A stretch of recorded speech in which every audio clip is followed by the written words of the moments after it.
No, they cannot hear us. Okay, no, so- they couldn't Woo! hear us at all. Phew! So we were safe. Everything we said, they couldn't hear us. Okay, so All right, they won't. and they can't see us. Okay. Do we want to let them in? Is it time to go live? Yeah, 10 minutes ago. Whoops. All right, we should go live. Okay. Are we late? Oh, hey, look at that. I think I got the camera set up. Wait. No, I'm just my stool. I was on the edge of it there. Okay. Well, Instead of. this will work out. I kind of want to be over here. No, I probably should adjust the camera. Hey, everyone! It's been a weekend. Yeah, the camera needs to move. The camera needs to move. Did we kick it as things got moved probably around? did. There's people here. Well, welcome. I got super concerned about making sure we had focus, but I didn't concern myself with framing. You know, because I'm the camera guy. I'm staring at monitors over here, and I still am like, Yeah, there's a bunch of I can monitors work. over there. We've got. I gotta get. Where did that go? where's your tea? It sank. Oh. Yes. I'll put this hook on it. So we got a... Okay, anyways, we are live, and people are watching us as we just fumble. This is an exciting live stream. It's Odin fishing in his tea. There it is. Isn't that the puppet hand stick? It's the same type of aluminum rod. This is just a piece of. I just use aluminum rod in my tea. That's all. Well. Hello, everyone. It's Monday, and welcome to the Patreon-only portion of the Odin Makes live stream. Hi, I'm Odin. Hi, I'm Felicia. And today we wanted to, I wanted to talk about what happened this past weekend because, holy hell, that was a great time. I went to a huge con. But before I start taking over everything, was there anything you wanted to talk about? just to give you a chance, and also if you're eating, I can eat beef jerky. I'm not eating, I just got my drink. Well, if you're talking, I can eat beef jerky. Nothing super exciting, just a normal work week, you know. It was fun though. Broke up a little bit because we had a photo shoot in the middle of it. So Oh, that's cool. it always, you know, Mm-hmm. breaks up the monotony of things. But Yes, it does. we need to pull out the laser cutter. So while the laser show's on, we can be showing all the pictures from your... Okay, you want to do that? All right. Yeah, because we have a few pieces to laser cut first. Yeah, we just have the 10 millimeter and the plywood. Correct.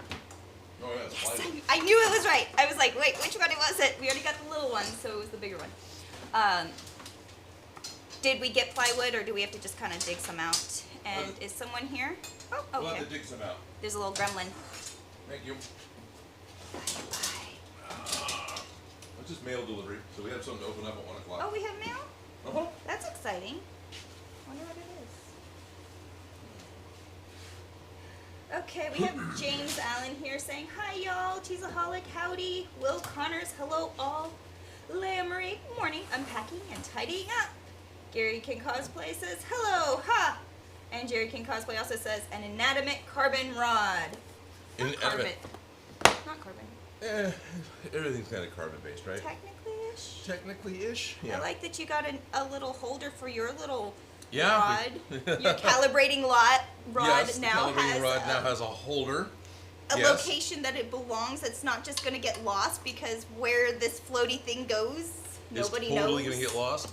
Yes. It goes right there now. And Yeah, they it's a can't little- see a it at all. Basically, it's a little tiny 3D printed cup holder that the calibration, the focus rod. This is the, yeah. Anyway, The it has a tangible home. calibrating rod that you put in there so that the laser is the correct distance from the thing you're burning. Yep. So it Oh. now has an official place in the laser. Grabbing too much. Okay. This There we is are. the fish tank pump That is the fish tank pump. that was hanging off the edge that was connected to this random tube. Yep. I keep Last trying to do week. that because it gets a little further away from the microphone, I think, and I want to believe it helps. Right? We can even put that little fur blanket over the top of it, help with the sound. Well, we But can do that, but I don't want to put a fur blanket over somebody that's trying to pump air. logic. But sound-wise, it will be very good for you. That'd be great. Yeah, sound-wise. Yeah. But, yeah, that's a fish tank. There it goes. It works. It works. Is it on or off? It's on because I'm Yeah. turning it off with the power strip. That's what I thought. I was like, okay.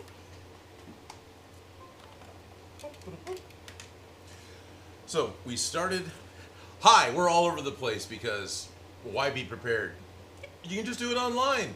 You can just do it while you're live. You can just pretend like you know how to speak. Welcome back. Hi, thank you. Yes, welcome back. So last week we started laser cutting, like she had said. There's a couple of pieces we need to laser cut again. We're working on the Neutrona one. We had decided that instead of doing the creature cast and doing all the finished work on the backpack and then starting all over again with the Neutrona one, we would go ahead and start cutting the parts of the Neutrona one. We'll start gluing it together. That actually, gluing may start happening today, and then when it comes time to seal everything with the creature cast, we can go ahead and do that. So, what's creature cast?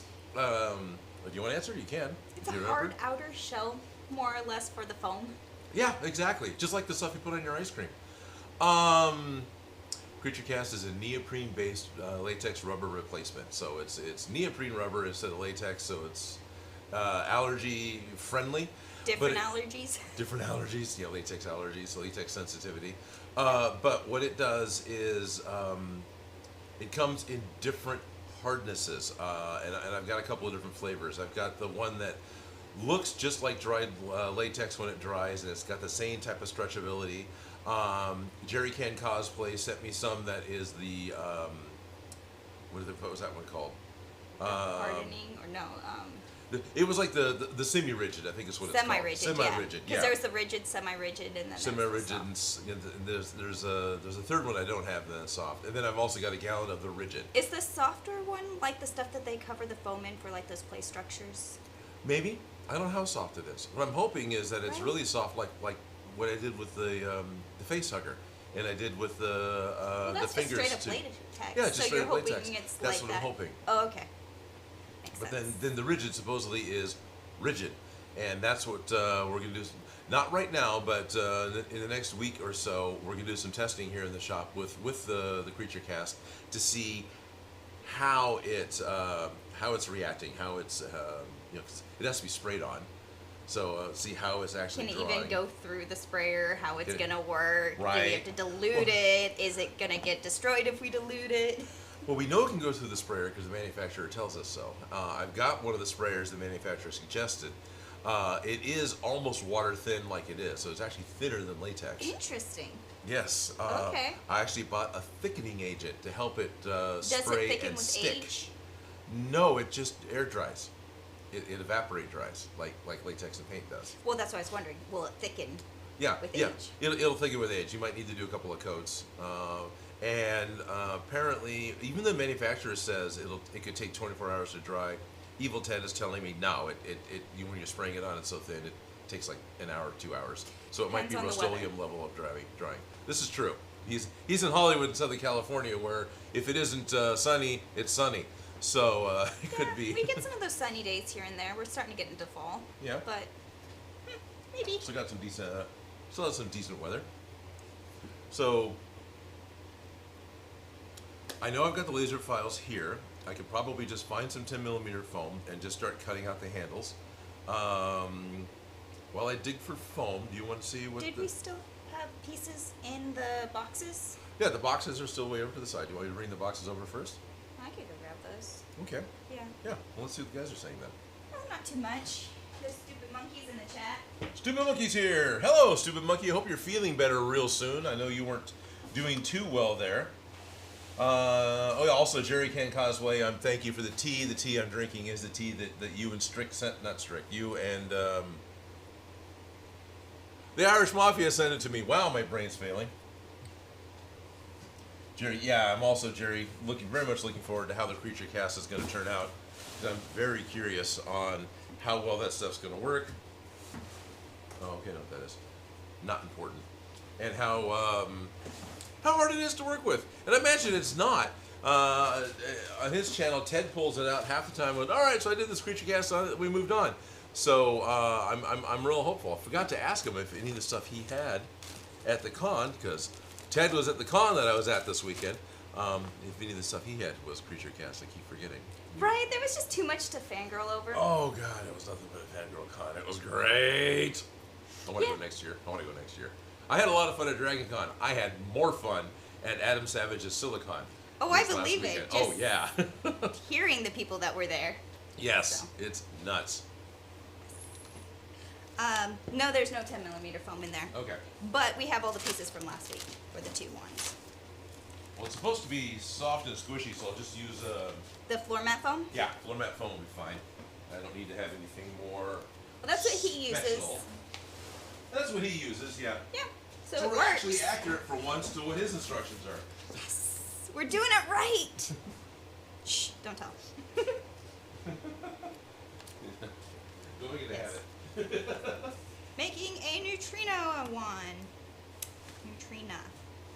Not neutrino. I always want to say neutrino. Yeah, he says Neutrina. It says Neutrino.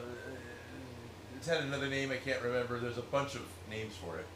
Okay, No, so I wouldn't be incorrect saying neutrino Nope. versus neutrina. Nope, you're not incorrect. Alright. Still feel like I'm saying it wrong now. Sorry. I See, get you know that. when you say a word too many times, all of a sudden it just Yeah. sounds wrong no matter how you say it? Yeah. Oh yeah. Fully. Alright, so I've just got floor mat foam. This is the same stuff I use to make barrels and that Tommy gun that I showed off in the one live stream. Haven't got that video done yet. I need to make more Tommy guns. What do you need more Tommy guns for? Well, I need to send one to Jerry, and the Tommy gun, as far as a thing goes, isn't so much copyrighted anymore. Not like Iron Man is. So I could potentially make a Tommy gun kit out of foam and sell a kit. Nice. Those are always great for 20s themed parties at Which the is- costume shop. Which is exactly what it was used for. Yeah, we would rent those with violin cases. Yeah, that'd be awesome. We didn't have a violin case for my family, but that would have been awesome. Yeah. So now I'm looking for paperweights, basically, because it really helps. Your 1, 2, 3 blocks. Yeah, my nice expensive paperweights. There's another one behind your drink. Well, even like for like fabric weights and stuff, they're really expensive for just heavy things. They do nothing but be heavy. Well, slightly heavy. Slightly heavy, yeah. Slightly heavy. Because I'm very picky on my pattern weights, and they're expensive, and I hate that I like the ones that they have at the store. Because tuna cans should technically work, but With the tuna in it? yes, Okay. more weight. Yeah. Just cans, tuna cans, because they're flat and you can, use them for weights. I've also used oversized washers, Yeah, those would work. but I've been spoiled. I like fabric weights, and they're expensive for this, little sandbags they are, Yeah. or the little. I like the little shot bags where basically it's a small canvas bag, like not even Indiana Jones idol size, but smaller, and it's full of buckshot. Yeah, Yeah, those are really heavy. I like those ones. I like the little, looks like old vintage irons, but they're just like weights with a handle. Oh yeah. That yeah. are rectangle. I really like those ones. But I also like the ones that look like they're the bottoms of chairs. The little foots of the chairs, and they're just like really heavy. Yeah. Those ones are my favorite because they're little and they have a good weight to them. They're heavy. They're heavy, yeah. But I hate that they're expensive. Oh, look at you. Alright, so put that there, put that over here. We'll start it there. This is the wrong one. And the weights are so that the air doesn't blow up. Yeah, the weights are because the foam's curled, right? Because it's been set around the shop and not stored perfectly flat. And when it curls, it can hit the head, and if it moves, the whole cut's wasted. Or when it's curling, now the focal distance has changed, and your cut lines will become bigger.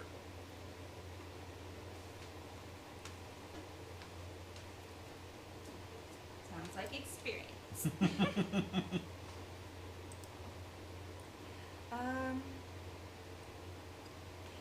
Jerry Cotton Cosplay says, I ain't say neutrino, you say neutrina. Mm-hmm.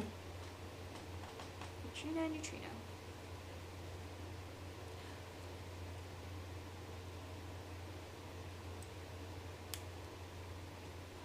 What are you looking for? The files? Mm-hmm. that are for the 10. Should be in the downloads.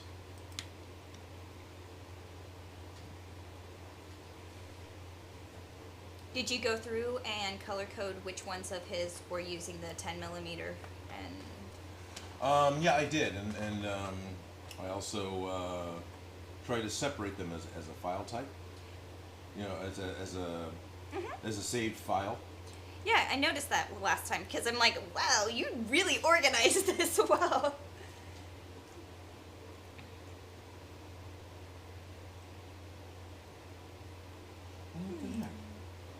Schultz Division's here. He's saying hello, everyone. Oh, that's awesome. Hello. Went back today, work today after a short holiday. Very tired. Thank God for coffee. Well, I'm glad you're back up on your feet. Oh, this is what it is. That's what I'm doing wrong. And Stupid Monkey says they're catching up, but yes, I'm doing mostly better, so I'm glad you're feeling better. I really wish I could mirror, because I could. You know, it's not that exciting to look at the interface, but So that they could see what you're working on. pretty much, yeah. Honestly, I think it would be helpful because I know it's silly, but sitting there and actually going through and click and seeing that, Right. it helps my brain be able to do it. Does that make sense? Oh, it totally makes I sense. know that you can click and then we print it here, but seeing you where you click and seeing that it's so It's all clicking. it's all clicking. All I'm going to do is make the laser move to make sure what I want to cut will come out of this piece. So we're not shooting yet. Okay. You don't need the safety glasses quite yet. Not Getting quite there. yet.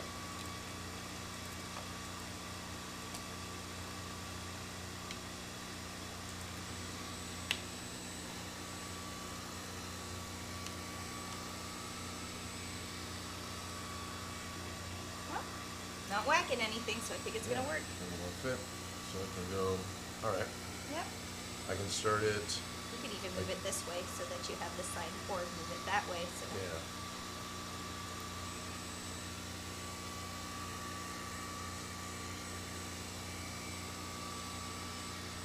yeah. Just squeeze an inch out of it. It's more than an inch. So what are we doing? So the 10 millimeter, there's a hard handle in the back that's just a pipe, right? But in the front there's a cushion grip, and so makes that it's got that finger notch cushion grip thing in the front. That's what we're cutting out about. That's out what I'm this. trying to cut out right now. Yeah. I was saying these rectangles that you're making the laser do, but Oh, I'm sorry. I think it's also helping to talk about the pieces we're cutting out. So The laser, the rectangles I'm doing right now, and I'm adjusting the file as I go. This is showing the perimeter of what I want to cut out.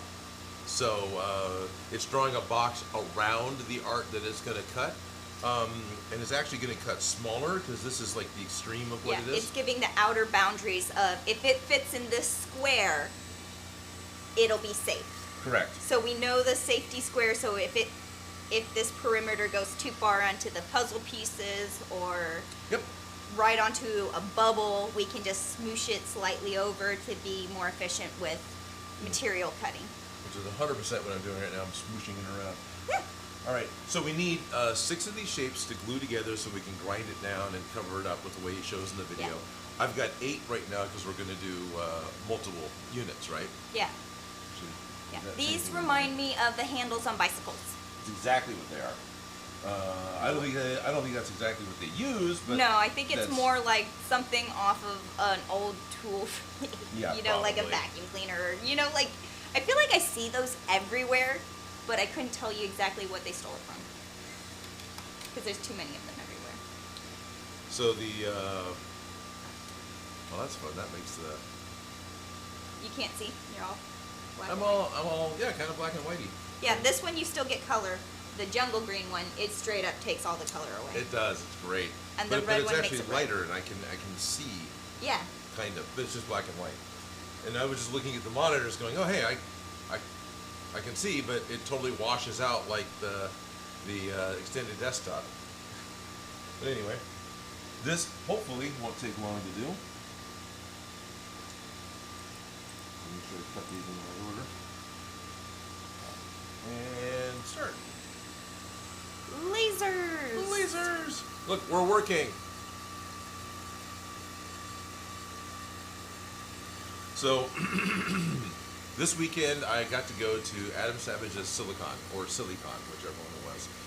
Last year I went with Joe, and we went as panelists, so we got to get in with the panelist badge, which lets you get a little more mobility inside the con. I like it having those VIP, Exactly. passes. It makes things fun. It makes things a lot of fun. It's part of my favorite reason to work on crew at events, because you get into everything, and it's fun.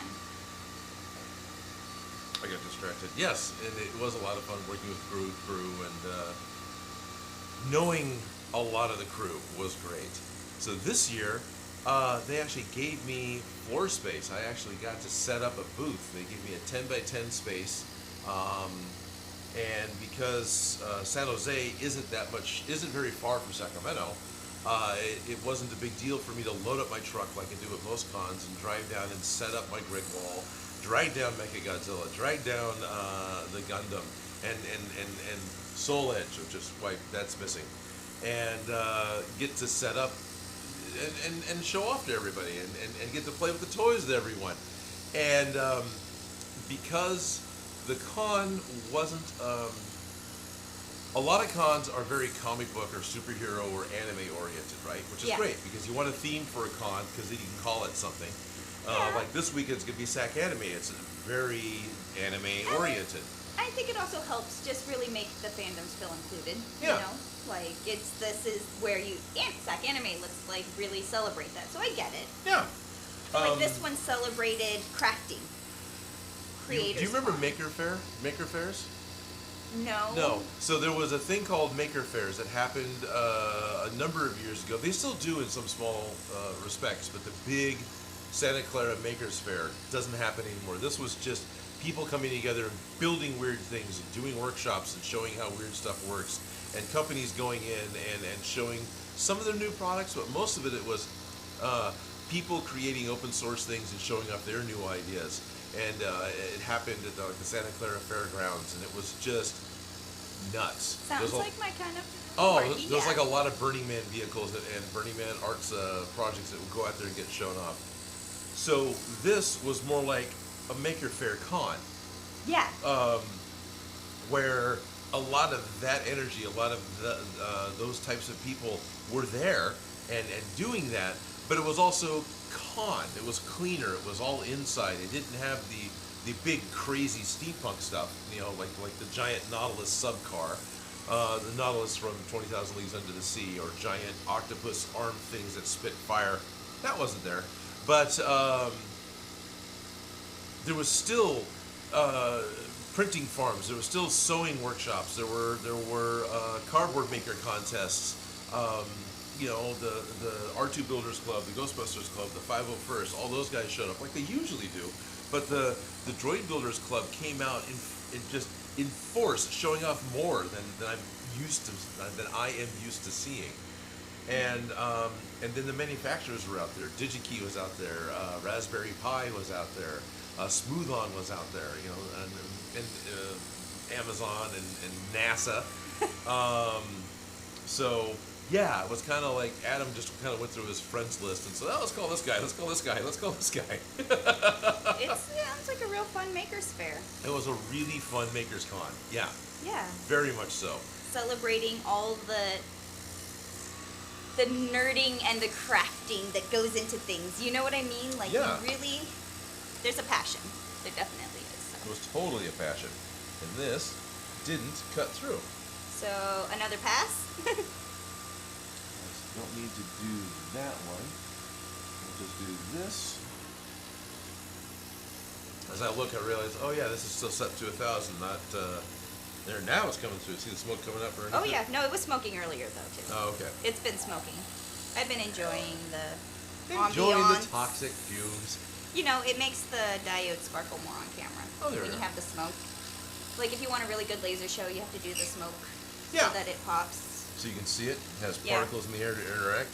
Yeah, you can buy cans of it so that like you can get it for the shot. Right. Yeah, cans of haze, isn't it? Is that what it's called? I think. I thought it was just fog in a can. I don't know. Maybe it's fog in a It's can. been a while since I've had to purchase that stuff. We had to get that for filming at Preston Castle. Okay. They didn't allow... Well, Gonzo loves that stuff. Oh yeah, because it totally changes the lighting and the feel. Yeah. It's like a Gaussian blur for the atmosphere. It is. Is what it is, but...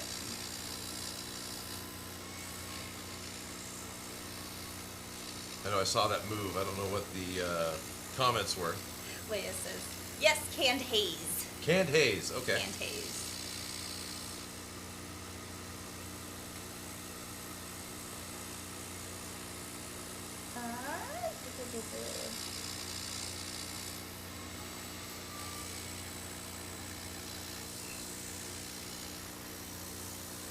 Just watching it cut, zoning out, thinking about how we can make the next set of parts fit on there. I feel like you could, like... Yeah, I can. It's... It'll fit. Yeah, it should, technically, like, but part of you always gets a little nervous, right? Right. It's like, I need to make sure this all works. But there's definitely fewer 10mm parts than I was thinking.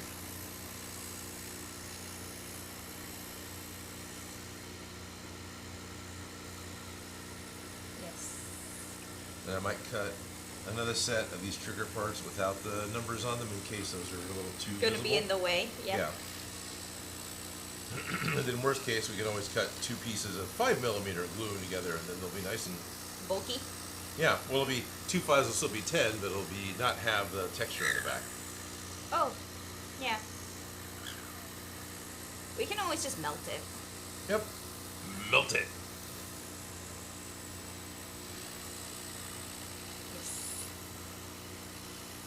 Lasers. And this may not be a trigger. This could be one of the I thought it was the handle.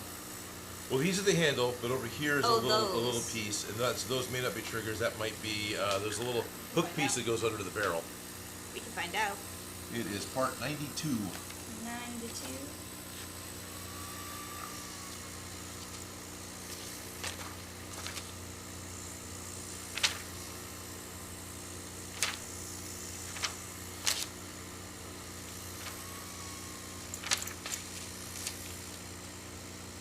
Space. So, Jerry can cosplay. He's working on editing his next video right now. That's awesome, Jerry. I'm excited and happy you're getting videos out. Right? Schultz Division's encouraging him in the chat, which is nice. So, yay for making things. It's not easy. And that was a big part of Adam Savage's MakerCon. It was everyone encouraging each other and getting excited about the things that they're making and doing. Yes. Sometimes I get more excited about the projects just thinking about future projects that I'm going to work on that I may never ever have happen, but it's just, you know, Right. thinking about them. I know how I would do this. I would use this type of foam instead. What piece number was that? I completely forgot. 92. 92? Alright, that's piece 82.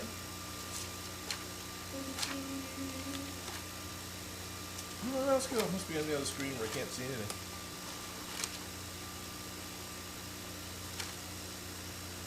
I know. Try and operate a computer wearing the safety glasses. I don't know. It's so hard to keep track of that mouse. Yeah.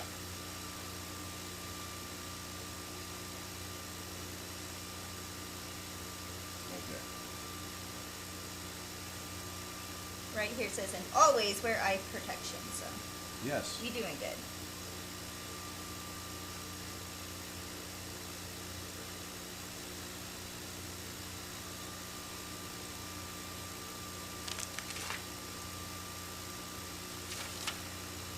It's part of the hand grip section. So, Realizing I got so much show and tell, I have to dig out stuff out of crates in order to get to everything. yeah. Yeah. I heard you got, yeah. I just looked over and saw a whole piece missing, and I'm like, wow, it really burnt that out pretty clean. Right.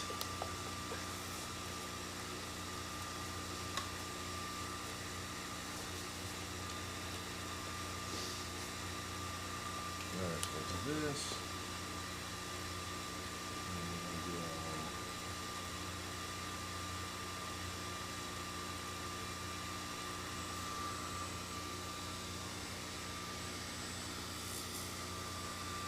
You are on Alright. top of your ruler edge, though.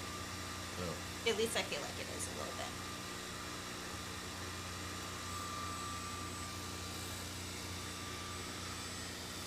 Now you good. Okay, now good. I'm like, there's... Well, should you put something here?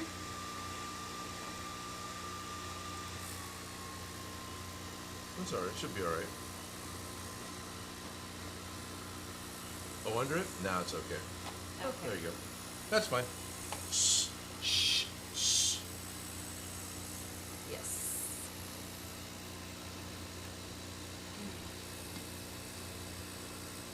So this isn't, Be there's, quiet. we only need 6 of them, but we're printing out 8. We need 6 per Neutrona 1. Okay, 6 per Neutrona 1. Yeah, I'm pretty sure. Which seems like a lot, so maybe it is. We only need 6 total. But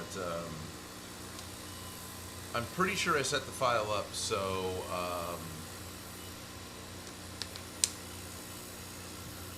brain fail. I set the file up for cutting 1 wand, so if I cut 2 copies of every file, like what 2 we wands. need. Yeah. Okay.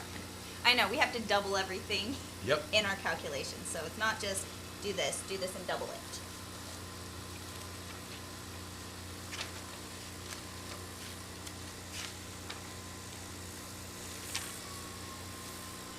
Cut 6, so we need 12 Cut total. 6. We do need 12. Okay. Yeah. 4, 4, and 4. And what's nice is if anything goes horribly wrong, we can just set the printer out, hit go, and we'll get a replacement part. I really, really enjoy having the laser doing the cutting. Yeah. Like, yes, I have sat there and I've cut things out of foam and it works. But, geez, I like it when the robots take over and do the hard part. Yeah, and I appreciate that the robot's doing what I'm told it to do. Exactly. It's not just Good obedient we do this." robot. Let's not knock it. Yeah. It feels like it's smoking more. Like this foam smokes more than the foam. This one probably does. Yeah. It's a softer foam. This is actually designed to be a floor mat foam.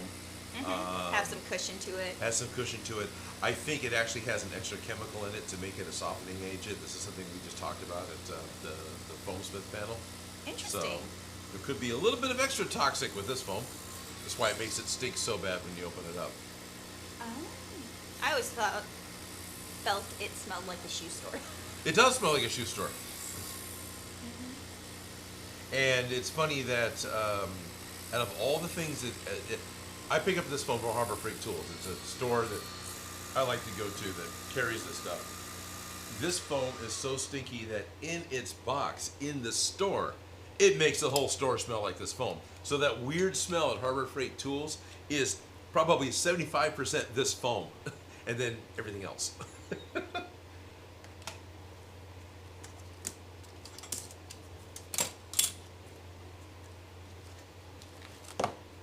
See if we can go to number 4. Cut.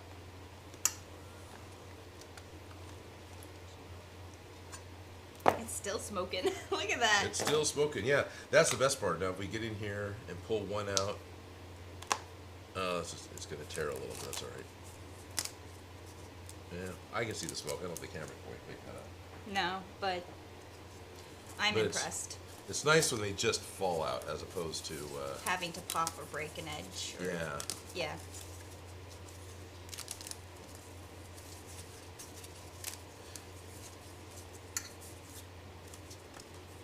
Need a bunch of those for something? Right? All the bips and bobs. Can totally do a dinosaur. Yeah, that's it.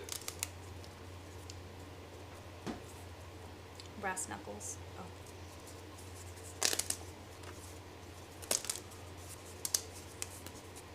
And I went ahead and cut a couple of these that Without don't them. have the wording on them, just in case that didn't work out the way I wanted it to.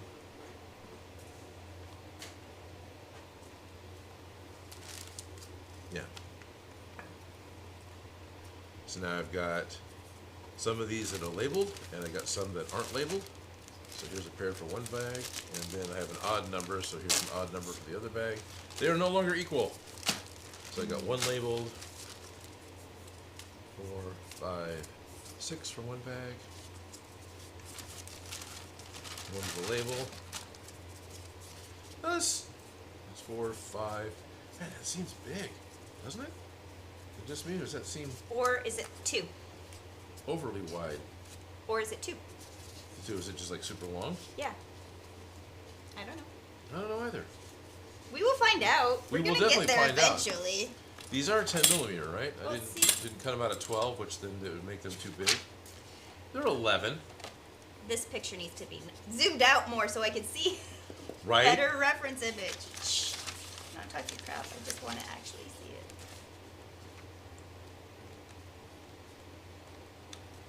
Well, if they want 6, Yeah, this is the only picture of the Neutrona one for reference. with the foam we cut out, we may only want to use 5 of them, because that is 60 millimeter. And because he was saying 10 millimeter foam, But he also used floor mat foam. he did, but format foam's not consistent. Never is. No, because you're gonna walk on it. Why do you need to make it consistent? Right? So Just smoosh it. it varies exactly. That goes in the other bag that didn't get one yet. Alrighty, it is noon. We should probably click over to being hi everyone. Let Well- everybody over. Yeah, while we're doing that really quick, do we have anything else? Oh, I grabbed. Look at that, I ran off with both the mice. Oh, because we're going to click over to being public, and Lisa takes her jacket. Lisa. Felicia. Takes her jacket off and going to be serious. It's noon. It's starting to warm up. It's still summer here. It was a Yeah. slight breeze this morning, you know. Yeah.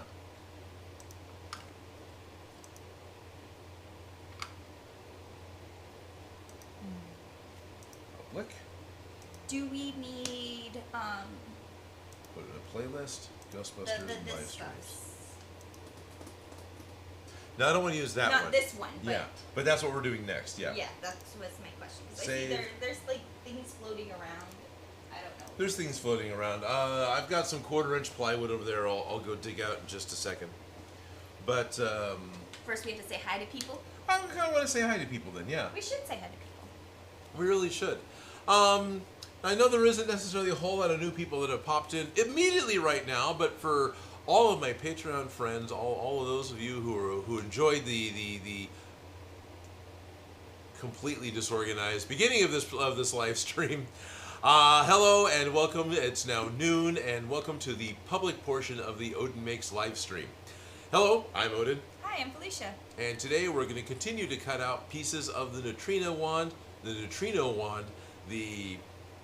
yeah, I don't remember all the different names for it. There's like 5 different names for this part. So we're working on the Ghostbusters Proton Pack. We've got the packs mostly done. And they're actually full size. And what we're working on now is the emitter, the thing that the Ghostbusters are actually holding when they're throwing out their positronic streams and corralling the Ghostbusters and when they're corralling the Ghostbusters. When The they're part corralling that they get the ghosts in. back into a ghost trap, right? So yeah, the crossing the streams is bad. That tool. Okay. Let's see. We got people here. Well, people are popping in. Good. Blink says hello, guys. Who does? Blink. Blink. Well, hello, Blink. And Ricky White says hi, guys. Hello, Ricky White. Thank you for joining the live stream. And Walker Industries says the table's a mess. Everything normal here? Of course. Of course, it's normal. We were cleaning the table just so we could make it a mess again. Why would we want to clear shop? I mean, look what's behind us. It's piles and Ryobi tools and missing props. It has to get worse before it gets better, right? This stream is going to get so much worse. All the burning of the things. All the burning of the things. And you have everything all packed up in your truck. I still have everything all packed up because this last weekend I went down to Adam Savage's Silicon. I have pictures, I have stories. I'm going to start sharing those in a moment. But we decided to start cutting stuff, and I get mesmerized by the laser because, like, watching stuff burn. It's a laser show. I know. Oh, I like it. You can't leave a laser unattended, so you have to watch. There you go, exactly. And for those of you who are wondering, I'm using the SculptFun S10 laser with a 10-watt laser head. SculptFun is available through very convoluted link. I would say I'd put it in the link in the description, but good God, Sculpt Fun, get yourself a shorter URL. And this tubey thing makes a big difference, so. And the tubey thing is because it has an air assist on the laser. So the air assist means that this tube is running down literally to a fish tank pump, because the pump that this wants to come with was not the same circuit, not the same voltage that the United States runs on. Our voltage in the wall is all 110, 120. The pump it came with was rated for 230, 240, which is almost everyone else in the world. So I had to get a good substitute to make it work, and thankfully this fish tank pump works. But I'm just saying, this laser's great, but this makes it work the best. You know, just makes it easily work. The idea behind the air assist is it's cooling the cutting as it goes. It's cooling the surface, so stuff doesn't burn, doesn't scorch, doesn't melt. Doesn't melt. You get a much smaller, sharper cut, cleaner cut. What's she saying? Because she knows what she's doing. Yes. Hello and welcome to the Felicia Makes live stream. My name is Odin. Let's burn all the things. Burning all the things. All the things. Yes. We do this too much. They're going to want us to make a trogdor. Eventually. I'm down for trogdor. Okay. Valerie and Olivia's World said, I saw you at Comic-Con. Sweet. And then Bryce New says, hey, Odin and Felicia, I haven't missed an episode of this, and I cannot wait to see it finished. Well, welcome, Bryce. So do you call it a Neutrona or a neutrino wand? That's my question for you. Valerie and Olivia's World says hi. Sean Ketchum says hello. And the Adventures of Alex Stoner says, hello, Felicia. Love your cute dress. Why, thank you. It's doe skin. Dan Does Junk says, hello. I can't wait to see you this weekend. What's this weekend, Odin? This weekend is... He's way over there. I can tell you in a second. H7O Polo says, no pre-completion smoke effects. Well, we got all the smoke going on today. We're about to do the plywood, so that may have some fun burning. Okay. I'm a Duke 14 says hello. Hello, I'm a Duke 14. And Bryce News says it's actually called a Neutrina wand. So. Yeah, it is, but it literally gets called different things. So in the show, it is a neutrino wand, but I've read it as neutrino and... You won't judge other people for what they call it? No, I won't judge other people for what they call it as long as they don't judge me for calling it random things. Right. Walker Industry says, at Odin, since you made the custom miner helmet, would you also want to make a custom Batman gauntlets with what looks like filled with technology? Question mark. Question mark. Not against it? Not against it if you didn't hear that. And Nate 2108 says hi. Hi Nate. 1000. Well, 2108. Are you okay over there? It looks like you've built a fort, tore down a fort, and have fallen over a fort. Are you okay? Are you judging my pack rat ability? No, I'm actually impressed of how you've packed it. I totally feel like I'm being judged. The only piece of plywood I have over there is going to be 1/4 inch that this is going to be able to cut through. Exactly. So we're going to have to chop it down in order to even pretend to use it? So I'm trying to move things around. Yep. Because I have to go over into the dark corner where I don't have an easy access to an outlet and use my Ryobi battery-operated circular saw. This will cut through crap, and I'm going to go cut that crap so I can bring it over here, and we can laser this crap because I like my tools. Anyway, yeah, Ryobi sends me stuff, and they're really awesome. And no, I'm like that. Yeah, I'm pretty happy. This is actually a little jelly, not gonna lie. It's got a little funky extra base on it. It's a rail saw. This has got a track I can set on so I can rip a piece of plywood in half. But you're just going to kind of cut your way through the shop? Yeah, I'm going to go cut. I'm going to go cut in the most dangerous way I can, so I'm not going to do it on camera. And wait, you need your glasses? Yeah, I'll just grab some. Oh, there you go. Oh. Safety third. Well, yeah. Safety first, I mean. I did put the safety glasses on after I loaded the battery in. But Does that matter? it's hanging in space, so I can grab the plywood and grab the saw and go, "Queen," and then hopefully get a piece that'll What fit happened? in this. It looks like there was a close call on those glasses. Oh, that's paint. Okay, good, because that looked like...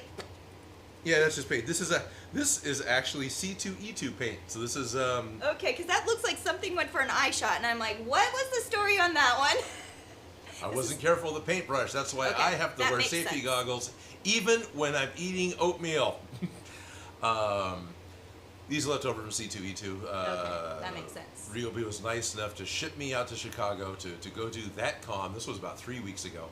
And I sat in their booth all 3 days of the con, just building things using the tools just live, and that was actually a lot of fun. I think it's fun building things with friends when there's people. It doesn't feel so lonely and in a corner. Go build shit over there. And, You and know? also, partly because I'm doing it on camera so much and I've gotten to where I don't care, I didn't feel a lot of pressure. I didn't have stage fright.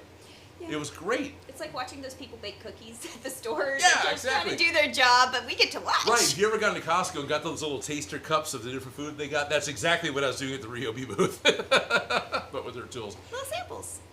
And apparently I should be going to C2E2 in 2023, which will be happening the last weekend of March.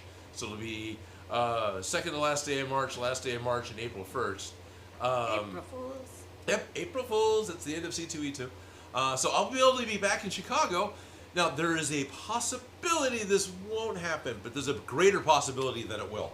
So I'm definitely looking forward to that. All right, go chop your way out. See if you can come back. Okay. Bring back a tree. Bring back a tree. Schultz Division wants to know, where's Raven? Raven's not in today. Is she not on stream? They She- haven't said I'm here, so Oh, okay. there's that. Huh, I don't know. There it goes. Thank you. Don't break it. I don't want to break it. I need it to, hopefully I can get it to do what I want it to do. King of R2, King of Dr. 22. Sorry. RDR22. King of RDR22 says, is Odin a huge fan of killer clowns from outer space? He doesn't even a video game early 2017. You made it! I lived! You lived. Yes, I saw it in the theaters. I think I saw it in the theaters twice. Am I a huge fan? Well, I don't know if I'm a huge fan. I don't own any merchandise or t-shirts or anything, but seen the movie, enjoyed the movie, thought it was a really creative, fun, weird movie. Love the artistic guys that did all the effects and directed it. It was the Kyoto Brothers, or Chiodo Brothers, whichever, who also did Critters and the wacky dinosaur commercial from RoboCop. Would you be playing the video game when it comes out? There's a video game That's coming what out he for was Killer saying. Clowns? Right when you went with the Wow. machine. There says, because they're making a video game in early 2023. Oh, wow. So, I actually can make a Killer Clowns from Outer Space build and have it be Relevant? topical and relevant. getting excited. What would you build? That is getting excited. Oh, that one's tough because there's the Should we cotton lift it candy up and go gun under? and there's like the popcorn gun and there's the killer popcorn and What am I? This. Sorry. Wait. sorry, did I get your finger? Yeah, it's me. I'm sorry. There's a lot of really weird things in the movie because the clowns are just funky. It's great. It's a wacky movie. Adventures of Alex Stoner. I bet Odin can make Aquaman 3-point gold trident from the Aquaman movie. Didn't you have a 3D printed one you were helping somebody with? Or was that different? Am I remembering the wrong? You're remembering slightly. I might have been helping with somebody with a 3D printed one. So The tridents. pink one over there. That's actually not a trident. The pink one over there is I thought the trident handle was to. pink of the trident. Am I meant? I'm thinking of the wrong thing. Yeah. Okay. That's okay. Well, it's good to know. I'm just double checking because yeah. If you look in the past video history, I've made a 5-pronged Aquaman trident, and I think I made a 3-pronged for Merida's trident, which becomes Aquaman's trident. So I've made both tridents basically already, and I'm not excited about building more tridents, primarily because you got these long, it's a fork, right? You got these long tines that come up, And You hate this. they wiggle. Yeah, with the foam, they just wiggle. With metal or resin, you can make them thick enough that they don't do it because they've got some body to them. But with foam, they just, and it bugs me constantly. That you move You it, don't they like just, it waves? yeah. Oh, I hate it. Hi. Hi. And that's the same reason why I don't want to make the actual Soul Calibur blade is the most famous blade that works along with the Soul Edge that isn't hanging right back here. Has two long, very skinny tines, very skinny points that come out of it. That in a video game looks great, but even when Man at Arms made one out of steel, they did the thing. And then same thing. There's somebody who's always asking for the Fable: The Lost Chapter sword, and every time I look it up, yeah, it's a big forked sword. It's got a huge channel that runs right down the middle and comes back up, so it's almost to the hilt. So you have these two things that'll just do this. The only way you can stop that is to put a piece of plastic between them. Now with Soul Calibur and with the Fable sword, that's possible because it's a fairly small gap, but that plastic will be there, and I don't want to have the negative comments about it. I'd rather just do something else. Rice News says, trivia time. In the first two movies, how many times was the Proton Pack actually referred to as the Proton Pack? Bonus points if you can tell me the actual scenes. And then Bernie Davis says, at Bryce New, I can only think of the ghost train scene where Winston asks about the pack. And Bryce New says, I think the only time it's actually called a Proton Pack is on the cover of Omni magazine. Otherwise, it's Nuclear Accelerator and or calling themselves cosmonauts, and they joke about it, but I don't think they ever if they call it a Proton Pack, it might be at the very end when they're discussing how they're fighting Gozer, but I don't think they say it. I think the only time as a kid I ever knew it was on the magazine cover. Okay, well he says that when Winston asks about it on the I can only think of the ghost train scene where Winston asks about the packs. Is that someone And answering, then- or is that yeah, or is that the that's answer? somebody Okay. answering, and then Bryce New going, that's exactly right. It was after all the severed heads disappeared, is when he... So, All the separate heads disappeared. we'll have to check out that. It's like 3 different parts of this. This is Yeah, the okay. thing, and Bryce then New, there. and then Yeah. Ghost Train scene. Okay. Huh. All right. Makes sense that so it's Spengler's talking about the packs to the training scene sequence. Okay. All right. The more you know. I haven't watched the movie in years. Do I like it? Yes. I Have watched rewatched scenes? it right after watching the new one because I really enjoyed Okay. it. Like right after seeing that, I was kind of on a little like, oh my gosh, that was so much fun. Yeah. Let me get back into the world. Right. So I just binged them before we did this. Good for you. Not that I know anything about them to like test knowledge on, Right. but I Is great. definitely geeked out my own way. Keep the trivia coming and watch me fumble them all. There so it'll you be go. great. Nate 2108 says, "Don't lose a finger." I'm good. Oh, Yeah, there. I have all mine. What is that joke? Yeah, I'm good.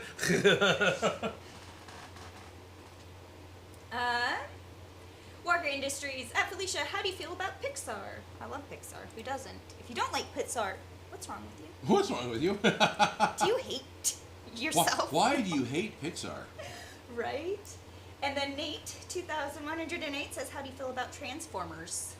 I really enjoy G1 Transformers. I really enjoy the classic Transformers. Robots in disguise. Yeah, the movies are good. I like the Happy Meal toys a lot. Like, I used to collect those. Yeah. Like, I would love playing with. Anyways. I really liked the Bumblebee movie because it was very much more the design and feel of the G1 Transformers. The first Transformers movie I enjoyed because it went its own route and it did its own thing, and fine. Right? We got back there eventually. Age of Extinction, right? Where Grimlock finally shows up. That whole movie, it was Transformers, the Old Spice commercial. I've got a sword. I'm in medieval times. I'm on a dinosaur. It was just, what the hell? But, yeah, what the hell? So what are we cutting out of the wood? out of the wood, there's a couple of pieces that go on the underside that'll give some stiffness to the wand. Some structure and Some support. structure. So we cut the ladder out of the other piece, right, with the Sintra. Out of the Sintra. So this has got a flat piece that doesn't have the holes, and then there's a secondary decorative rail piece that goes over it that gives it the holes. And so this will give structure for that. Plus, there's some triangular mounting points for how this attaches to the backpack. And so those are the hard plates to be able to screw the metal bits to, so you can actually make it work. And we don't want to use Sintra because Sintra isn't laser friendly. That's actually exactly right. And I'm just using plywood because Christy used plywood. Yep. There's no right way. There's a million wrong ways. Oh, gosh. This is just ours. So for all of you Ghostbuster aficionados out there and guys who've actually built Proton Packs, which, is impressive, that metal clip, there's like a V-shaped or a wedge-shaped metal mounting clip that part goes in the backpack, part goes in the wand. If you want to let us know what that's called, what Granger part number that is so we can order it, I'm tempted to just order it and not actually You don't try want to it. smoosh it out of the PVC like you did? I can smoosh it out of the stuff, and I'll continue doing that route. But if there's someone a better says, way where we could just hey, click. this is the metal clip, but it's only $10. Like, done, give me 2. Yeah. Yeah. I'll take the pre-built mount. If it's a metal clip and it's $80, it's going to be, I think I can live with the swooshed one. Right. There is a price, like how much the cost versus built. Yeah. Bryce New says it's just called a V-hook. It's just called a V-hook? Okay. V-hook. And Bryce, is that actually like I could go to Granger or somewhere, McMaster's, and find a V-hook? Or is that just what it's called because it's how it's shaped? Find out.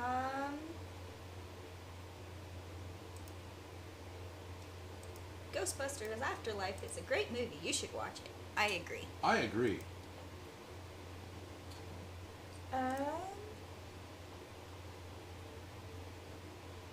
Stephen Mills says, good evening, everyone. Sorry, I was not here last week. How dare you? No, I'm teasing. Thank you for being here. Bernie Davis says, cutting the V-hooks out of wood with a freaking laser. Cool. Cool. Yep. Mr. Mean says, it was fun at Silicon Valley Comic Con? Oh, wasn't it? That's Was exactly it what it's fun? called. Yeah, oh, it was fun. It was a lot of fun at Silicon Valley Comic Con. I know I haven't got to those stories yet. I apologize. It was my intent to do so, and I still want to. Yes. Oh. Is Odin playing with lasers again? Yeah. Yeah, he is. And Jordan Felon says, Odin, please make the weapons from Supernatural. And Bella says, do Power Ranger weapons again. We've talked about it. It's been a while. I know. I have We all need the to stuff do to do the Pink Ranger outfit. Okay. I was thinking of doing it for Halloween, but there's so many things you could do for Halloween. Yeah. I'm like overwhelmed. I was trying to think of what I should do, and then I realized, why do I pre-think this? Okay, so I'm going to do a test cut really quick because I didn't save cutting parameters for 1/4 inch plywood, so I don't know what I need exactly. Okay.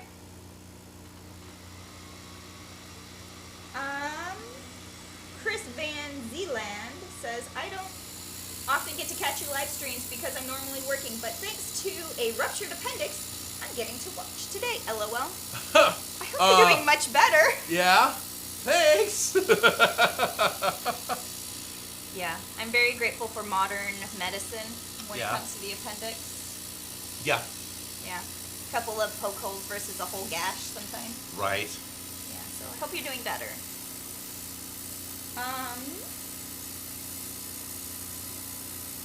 Rice News says the screen used ones were Dixie cup holders that you can purchase at any hardware store. Really? I mean, yes. Okay. Okay. So we'll have to see.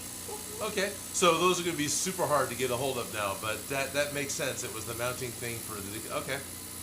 Well, if they have them at hardware stores or the Dixie cups, they Dixie still cup. have those. Yeah, they still have those. But are they still using I their wonder.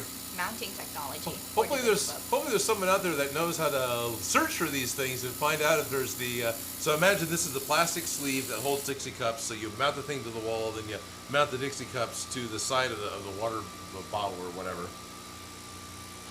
Did that work? It didn't cut all the way through, which is okay. So we'll just do it again. 2 passes. Yep. It definitely is leaving a trail of burning. It is. But it's doing pretty good. It's not scorching too bad. Oh, wow, that is... Yeah, no, it's, it's... like it's burning. Oh, interesting. Because the first one, yeah, it's... It's on fire! I'm not stopping, I'm just watching it go. Yeah, it smells like a campfire. Yeah. Well, it's not as bad as the foam burn. All right. Well, I'm gonna hazard a guess that this is moving too slow, and that I need to move faster and more passes. Oh, it's burning green.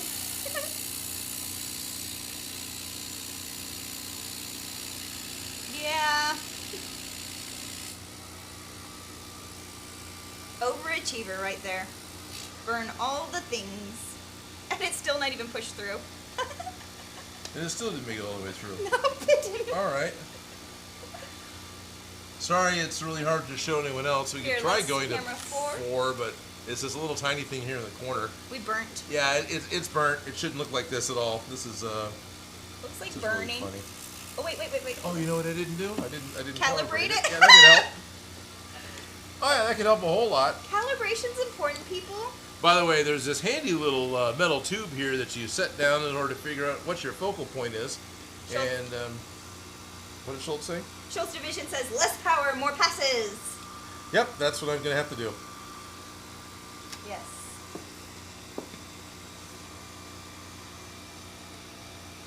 H70 Polo says the burning means it's working. Yeah, pretty much. Danda Junk, get this fire extinguisher on standby. It's right there. It's ready right to go. there. Well, whatever. Yes. Whatever. The best part is if this does totally flame up and we have a massive fire right here on set, we're streaming it to all you guys and recording it to YouTube, so it's not a total loss because it's being recorded. And I wasn't on camera, but that's all right because you could hear me and you knew what I was talking about because it's being recorded.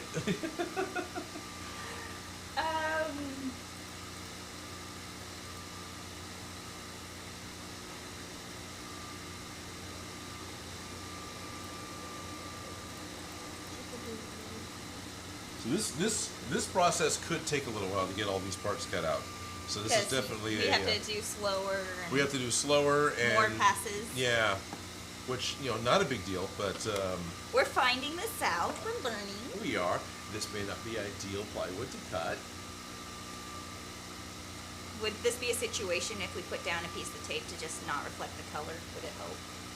No, because the first pass did fine. But the second pass just cooked it. It may be that the center of this plywood is a much softer material, so it just lit on fire. It's being fanned and lit on fire. So I have increased the speed 5 times, and I made 4 passes. So I'm still going slow. Probably should increase the speed a little more, maybe. No, we'll leave it at this because if it burns, we'll hit stop and do more. Okay. Bryce Muse says Etsy has 3D printed ones, or people who do make metal ones as well. Just another option for you. Oh, okay, good. All right. I'm going to go ahead and hit cut again. Cut. Chris Van Zeeland says, a bright green Ryobi fire extinguisher would be pretty sick. A bright green Ryobi fire extinguisher would be pretty sick. I've got the new Ryobi battery-operated fire extinguisher. I'm the dude says, hello, Odin and Felicia. I missed a few streams, but I'm back. And back. Good to see you live again. Hope all is well. Well, thank you. I'm the dude. Thank you, dude.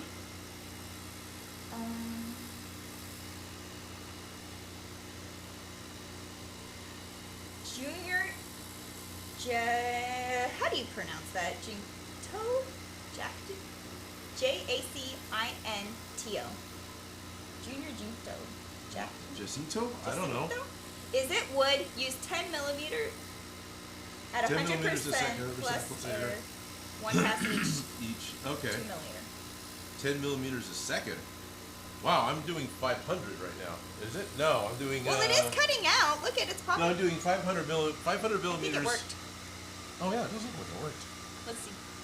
It's on Is it done? Yeah, it fell. Yeah, it's on a piece, so it's not done.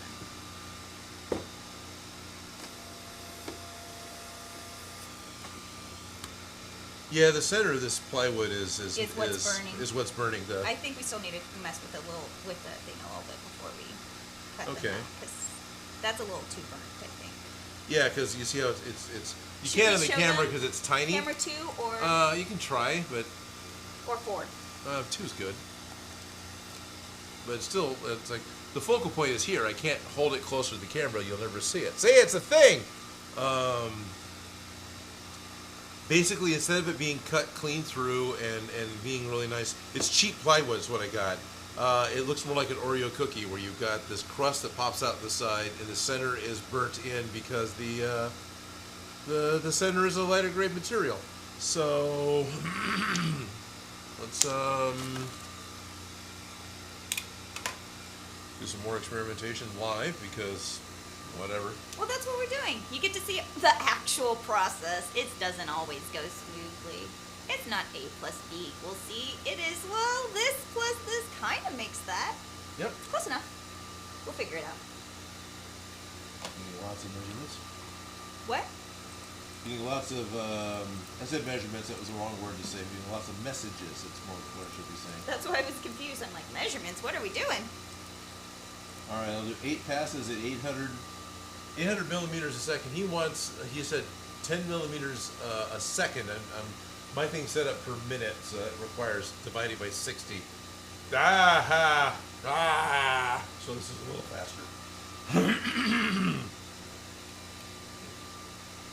That's okay. We'll have happy bees by the time we figured this all out. Yes, we will.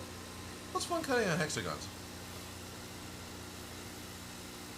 V. Zach says hexagons are the bestagons, and anyone who gets that reference is awesome. I am not awesome. Actually, it sounds familiar, but I really don't know what it is.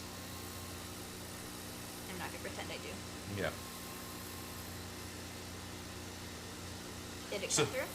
Yeah, it's good. It's not cut through yet. It's going to do 8 passes, but it's 8? definitely... Yeah. Oh, wow. So to go faster and do 8 passes with the hopes of getting through better. So for everyone who's currently watching, who was at the con this weekend?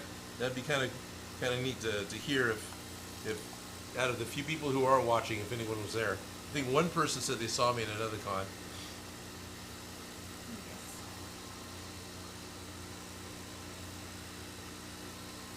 I like how it's 12:30 and I'm already thinking, you know what sounds awesome? Lunch. Right? Oh, hey, we've already fallen through. I can stop. How many passes was that? I didn't count. This is the last pass. So, should we go down to 6? How badly are the edges burnt? Right. Not nearly as bad. Actually, that's... But I still think you can at least drop 1 or 2 passes. I can try cutting another one with Or am I being doing ridiculous? 7. Not necessarily. It'll add up when we're doing the big full piece, so they're not too ridiculous. Okay, I'll do 7 passes.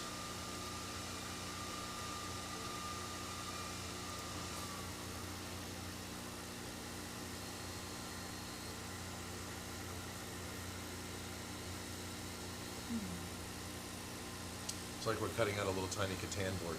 I know, that's what I was thinking. Either that or little honeycombs. Yep.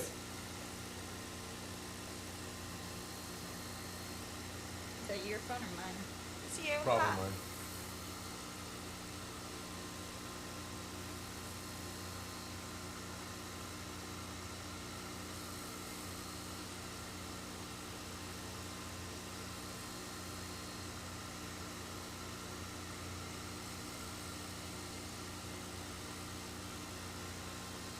Okay. Junior Hamiko says 10 millimeter equals 600 millimeters a minute or 240 inches per minute. How many per minute? 240. I'm saying millimeters, not inches. Millimeters, 600 millimeters a minute. Oh, yeah, okay. It did drop out at 6 passes. So Felicia's saying, just do 6. And I'm like, because it didn't do it. It actually did drop out at 6. I cannot. This looks fine to me. It looks better than this one for sure.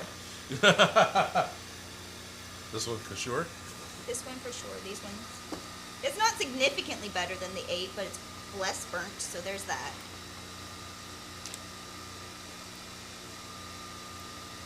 Yeah. Junior Hanito says, I have the same machine. I use it to make my cosplay props too. I'm a fan of your work. So Thank you. thank you for chiming in with your expertise. Definitely appreciate it.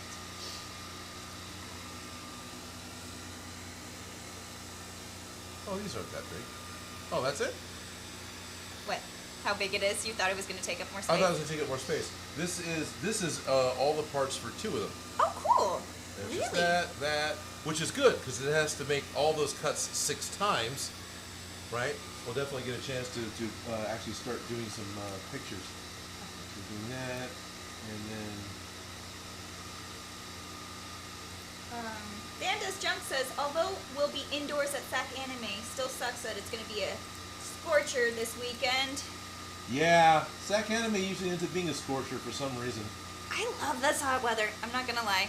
I never That's complain fine, you about the can. heat. But yes, it'll be nice and toasty. Alrighty, we're gonna do all the marking first, and hopefully it'll mark. And now it's disappeared on me again. Bernie Davis says, hey Odin, there is an S-hook at the bottom of the wand that not only helps with the mounting the wand to the pack, but you can also use it to hang the wand off your boat. Oh, okay. Oh, right. Can we do that? Stop. Yep. That's going too quick. I need to restart. Stop. And I can cut some layers. This guy needs to be.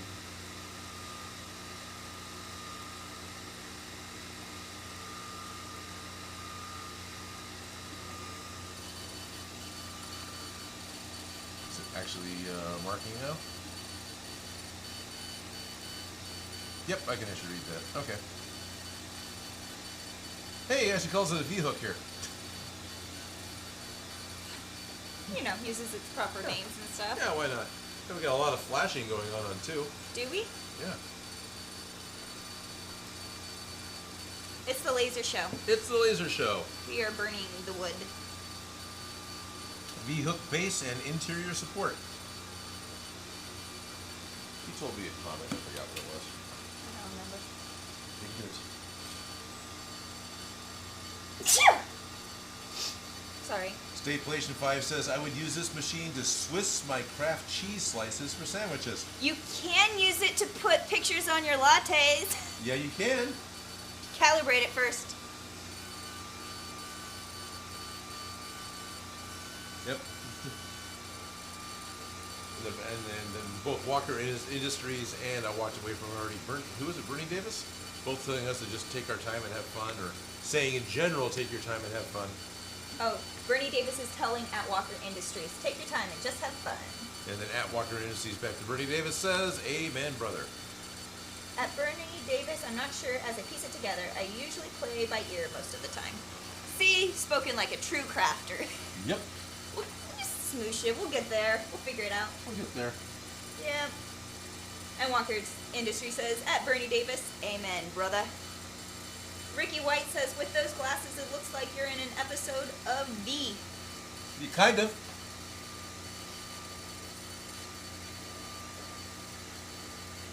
It's the laser show. I'm going to go back to camera 1. Okay.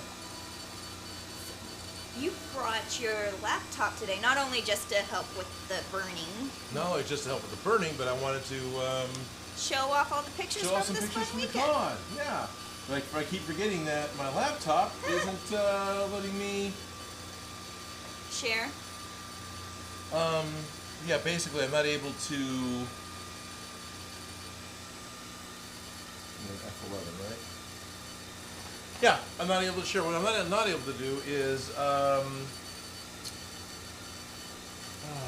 Does this work? I'm not able to okay, I mean, I can extend the desktop, but I can't mirror the desktop. That's what I'm trying to complain about. I'm not able to see on the laptop at the same time of what's over there, so I can only look at what's going on over there. But the Makers Con. So Adam Savage's Silicon, which happened in San Jose, California, just this past weekend, was a lot of fun. I was talking earlier about calling it a Makers Con, like a Makerspace Con. Because it was more that than a Comic-Con. It was more of a Makerspace Con or a Makers Con than being an anime or a superhero or anything else. And if they were to rebrand it that way, I wouldn't have a problem with it because I think that really fit. Yeah, but I love the name Silicon. Silicon's a great name, though. Yeah. It's a great name, and I feel like it just.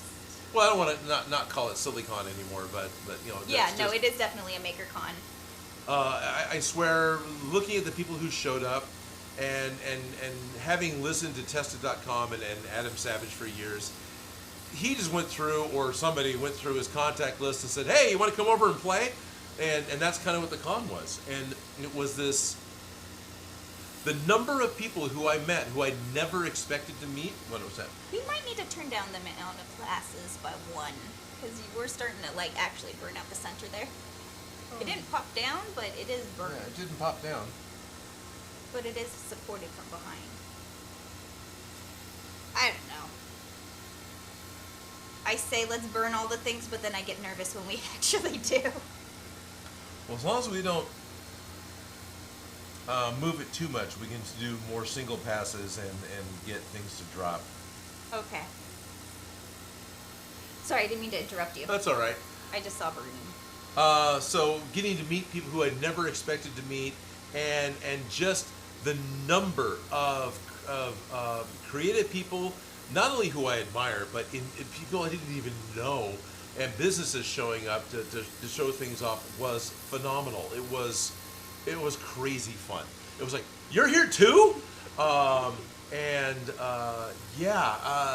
were a lot of people who had booths. There were more people that show up that were just there to be quasi-celebrities, to be, hey, yeah, I'm here, want to say hi, and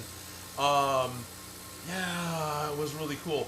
So immediately in my area, in my little world where I got set up, I was given a 10 by 10 booth space, which is pretty cool. It's a pipe and drape where you've got a nice high pipe wall behind me, and then a short little pipe wall next to me. It's just a piece of aluminum pipe that's got curtains hanging on it. It's like, this is my space, that's your space.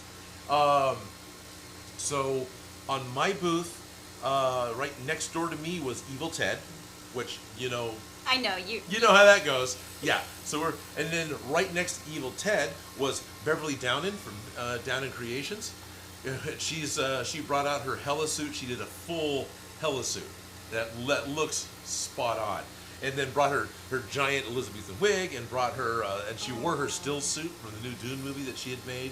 It's all made out of 2mm foam. She brought that out on Sunday. Next to Beverly was Props to History, who I just met at C2E2. So he came out from Chicago with a bunch of his stuff. Oh, wow. and set stuff up. He actually had a set of the Fifth Element stones from the movie. They were the screen used set that glowing or the non-glowing? The ones they carried around in his tuxedo, right? Wow. So they were and it's like, wow, this is really. And then around behind me, so that's the four on the aisle that I was on. Immediately behind me was SKS Props, who brought his, bought a bunch of his stuff, including the Saiyan armor. Yeah. So Steve and Scott Pope from SKS Props were both there. I see you left the Saiyan armor here, so. I left it here. You didn't get to compare. Well, I knew Steve was going to be there, so it's like, I don't need to bring this. Yeah, we totally stole his pattern anyway. So. Well, you knew. No, I know. We love him. Yeah, totally. We geek out. It's okay. So Steve and Scott Pope were both there. Next to SKS Props was Bill Duran from Punish Props and his twin brother. He has a twin? Yeah, so Brittany wasn't there, but his twin brother, who's a high school teacher, was there. Yeah, and apparently they've done it. They've played with that. That his brother has shown up on Punish Props, cosplaying as Bill. And then there's been more than one occasion that Bill has come into the high school classroom cosplaying as John or James. I think it's Bill and James, right? Yeah. Anyway, so the Punish Props was there. Next to that was Sophie Wong, who does some really cool 3D fabric printing. So what she does, she prints on a mirror. So basically a glass plate, but she's printing in a mirror plate. She does the first pass or the second pass, pauses the machine, basically tapes tool down, and then continues the prints on top of the tool. And so what she's got is a whole bunch of little repeating pattern, little like squares. Texture. Yeah, texture that are separated just a tiny little bit, and then they're all connected with this tooling, so that once it's done, it's flexible and you get sparkles. So does the tool and stuff melt coming off into it it while she's lasering? Yeah, it melts into it, and the PLA or whatever material she's using melts around it. So because I know you can solder fabric. Yeah. By doing that, so I'm like, that sounds like a soldering technique, like a fabric soldering, so you can get the structure and melt it together. Yeah. Considering doing that with some organs. Anyways. Anyway, yeah, that's I need to pick her brain. Anyways. Yes. One of the cool things she had was a leather jacket where she had 3D printed a whole bunch of hexagons. Hexagons! Well, the jacket itself was a leather jacket, yeah. but then all these little hexagons she had printed and then sewn back onto the back with an LED matrix behind it. So then now all the hexagons lit up and would change colors and go back and forth and flicker fire. I love living in the future where we have access to this fun types of technology. I'm not going to lie. And then next to her was another guy that we talked about on the stream, Frankly Built. So I got to hang out with Frank, which was amazing. And Frank brought out his whole Iron Man suit and a whole bunch of his 3D printed props. Oh, wow. Yeah, it was way cool. So there was the 8 of us all right there. The 4 big foam guys, and then and it was cool. It was really cool.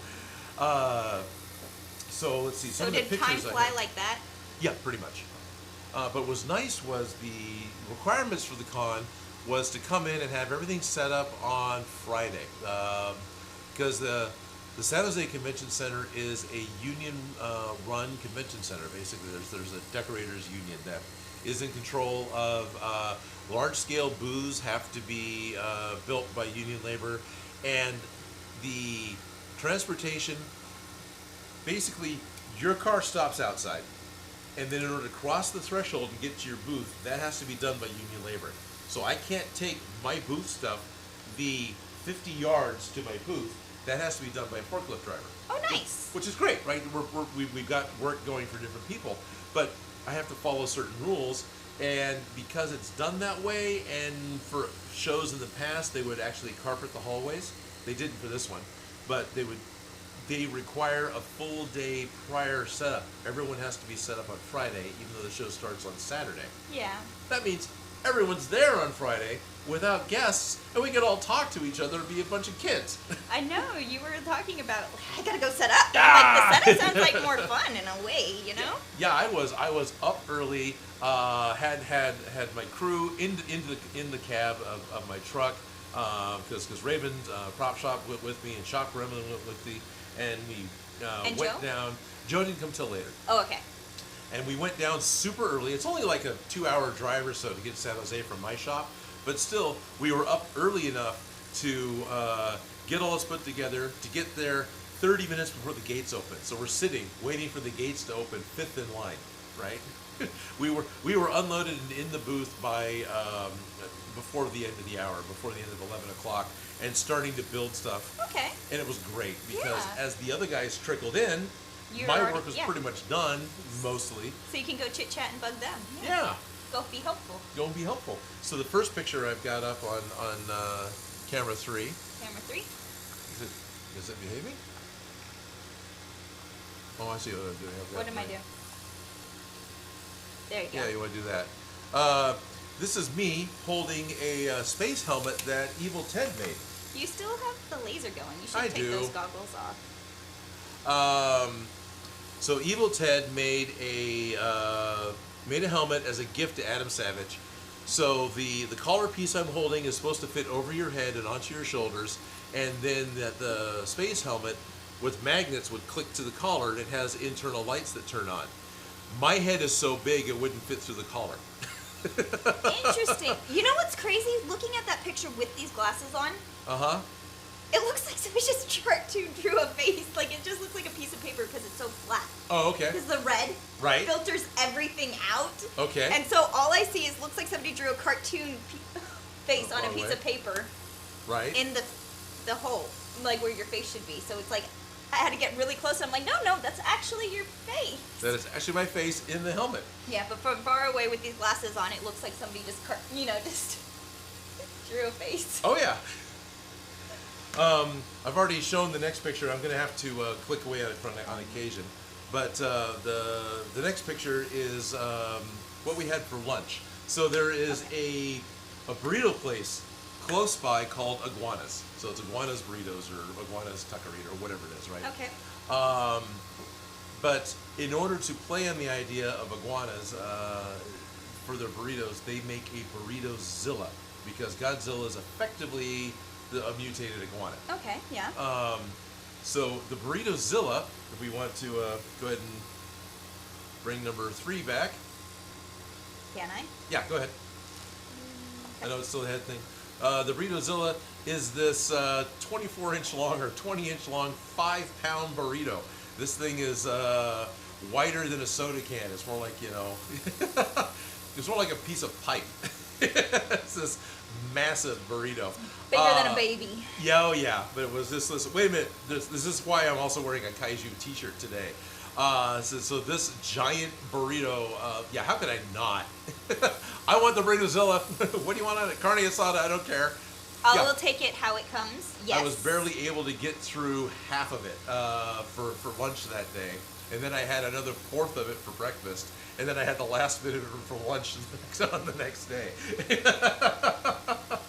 Well, it's all like it's a burrito. It's a burrito. It's portable. I've got these are. Oh, that's the bag of tools. These are buried in the luggage still.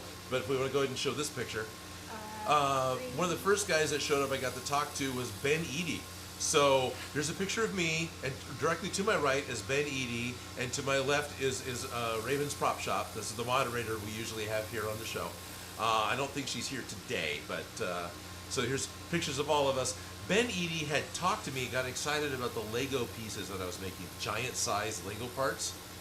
And we went back and forth to the point of me actually sending him pictures of a caliper with exactly how big the handles are, which is just under 42 millimeter.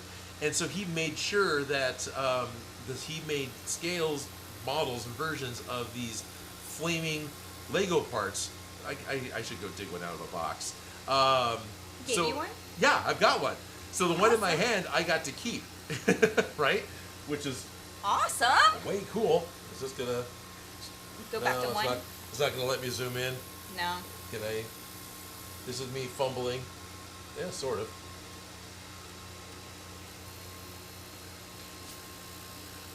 So yeah, Lego we got Ben Eady and then flamethrowers. me and yeah, Lego. So these aren't the foam ones that I made. These are the 3D printed ones that Ben made that were based off of my dimensions. So the one thing Ben did change is he made the handles a little longer so it's more comfortable for a human to hold. But the fact that these are 3D printed, transparent orange, I want to take one of the. He let me keep one of the megaphones as well. One of these megaphones. I want to put a light in it, like a flashlight, so it glows, and to make it glow. Yeah. Yeah, it's really cool. And the parts come apart; they're not glued together. Yeah, and I love that LED lights are so small but powerful that you can really just stick them in there, like without having to overly think about it. And what Raven's holding here is the our RTV ghost trap from Ghostbusters Afterlife. Ben was talking to us when he came on and talked to us back in February about how he was getting permission from Sony to rebuild this thing on his own channel. Yeah, he did. There it is. He brought it to the con, which was amazing to actually get to see this thing and to watch him pull it out of the box and put it all together. So what do we got next? Got a couple pictures of that. Yeah, go ahead and cut away. So that you can put up the next photo. So I can find the next photo without just fumbling through all the stuff that isn't important. Okay, so here's Frank wasn't quite there, but I went ahead and took a picture of Frank's Iron Man suit because, come on, it's Frank's Iron Man suit. And he did wear it and walk around. But this is still day 0. This is Friday with Frank. So then after the con, everything's set up. You know, I'm geeking out and having too much fun with friends, right? I forget to take pictures. We go to the Marriott hotel lobby, and there's a little bar down there, a little cafe, and we're all hanging out. And so I'm down there talking with all sorts of people, all the people I mentioned, plus Joe Telling, the 3D printing nerd, which, here's somebody I was watching when I was first starting my channel. I was watching Joel, because Joel had a day job. He was doing the 3D printing at night, had to do it out in his garage, so he didn't wake his family up, trying to balance everything. That's what I was looking at doing, so his channel was a lot of fun to watch, because he would kind of share a little bit about... Very relatable. Very relatable. He would share about the issues he was running into trying to do YouTube channels with multiple videos a week, and have a family life, and have a... Anyway, Joel and I have talked many times over the years, and this was the first weekend when I finally met him. Oh, it was great. He was like 6'4", 6'3". He's like, hey, Joel! It was great. Just this big, super friendly guy. So I was getting to talk to him, talk to Props in History, and when all of a sudden they say, hey, Odin, I wanted to meet you. Go ahead and pop it up. This surprised the heck out of me. It was, 3. It's Bob from I Like to Make Stuff. It's one of those, wait, you know me? Right? Right? I fangirl over you. Right, exactly. And one of the things we talked about is how often he would build something and then I would build it. Or he was thinking about building something and my video would pop up. Right? And we did that back and forth many times. Yeah, right. We would talk about doing a prop, and you're like, no, this person already did it, or Yeah. they did it, or they did it. Okay, Steve just did it. Yeah. With Bob, I never worried about it because we got completely different building styles. So we both did the ambient pulse rifle phase rifle from Mandalorian, the forked rifle that the Mandalorian has in the first season.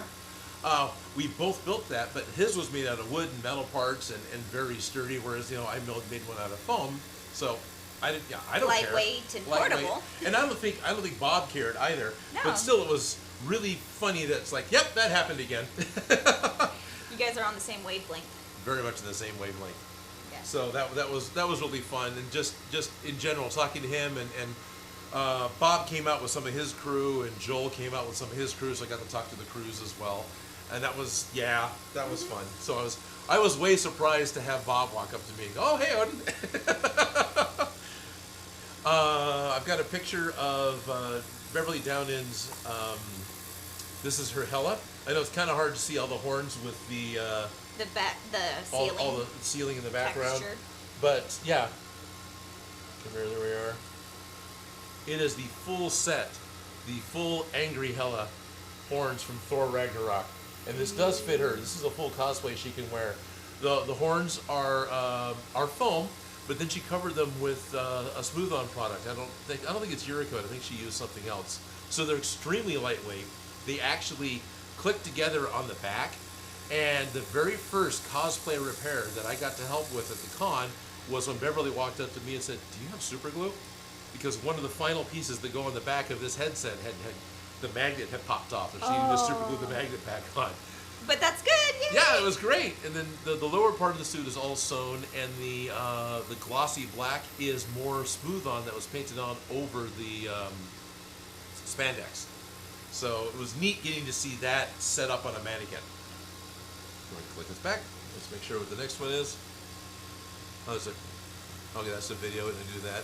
All right, and then further with the first day of the con, I finally get to meet up with Bill Duran again. Now, I've met and talked to Bill before, but it's still fun. I really like Bill. There, I'm zooming in a little, because I know how to make a computer work. Don't worry, we're just live. We're just live. Everyone will just be judging on how well I can do things. We're just listening to exhaust fans and anyway. So you can kind of see in this picture my booth a little bit in the background. Behind Bill. Don't look at Bill. Look at my booth. It was a 10 by 10. I was given the corner booth, which was amazing. Right. So I was able to bring Mechagodzilla stand, set him up on a PVC mannequin, and then here's Steve's booth behind me. But still, it's great getting to see Bill again.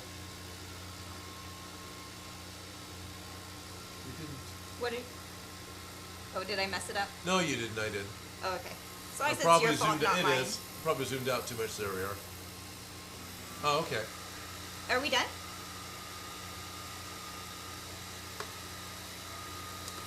Not quite.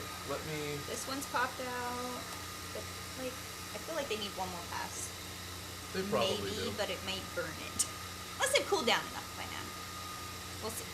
So I did shoot a little bit of video. So let me go ahead and What do you need? What I'm going to do is I'm going to turn off the label ones, and I'm going to reduce the number of passes in the lines. To just one more pass? I'll do two. This one's going to burn. And that. Well, this one's almost done. Yeah, they're just like one more pass and they'll All right, pop out, I think. I'll do one, okay. Because we can always add another one after that. All right, so I'll just start again and let it go. So we'll do another pass of just the cut lines. But what I have here is a video, so if you want to, because I shot some video, of, this is Frank Lee Built's table. Now Frank, again, wasn't there when I was doing this, but it was just, he brought a whole bunch of his 3D printed stuff. And I really liked the Green Goblin. Yeah, there's audio coming from the That's what I was wondering. I'm like, I hear people. Are there people? No, it's your video. Okay, yeah, it's the video. Sense. But yeah, that was just Frank Lee Built's booth. And then someone was showing me some lightsabers. So here's I have seen this Godzilla a few times at Silicon. So this is the third year I've seen the big foam Godzilla. And it was just really cool that he ran over and stood next to Mechagodzilla for like half an hour. Right. Well, you know your buddy. You know you're safe standing here, Yeah. and it's cool, and people can come to you as opposed to you go to people. Yep. Yeah. No, I can appreciate him. Yeah. So totally. And then next to just to the right of the screen, which you can't see, is the Blick Art Materials booth. So my booth, the entire weekend, was directly across from Blick Art Materials. Oh, nice. Oh, that was great. Yeah. So what's the next one here? We Yeah. got, oh, yep. So here's a picture of me messing around. Oh, with a thumb. I always thought I liked Blick Art Materials, but then I went to the one in San Francisco, and then I'm in love. You're in love. I thought I would like them, but now I've been there and I love them. Yeah, well, I've been to their store here in Sacramento, but their store in San Francisco. It was huge.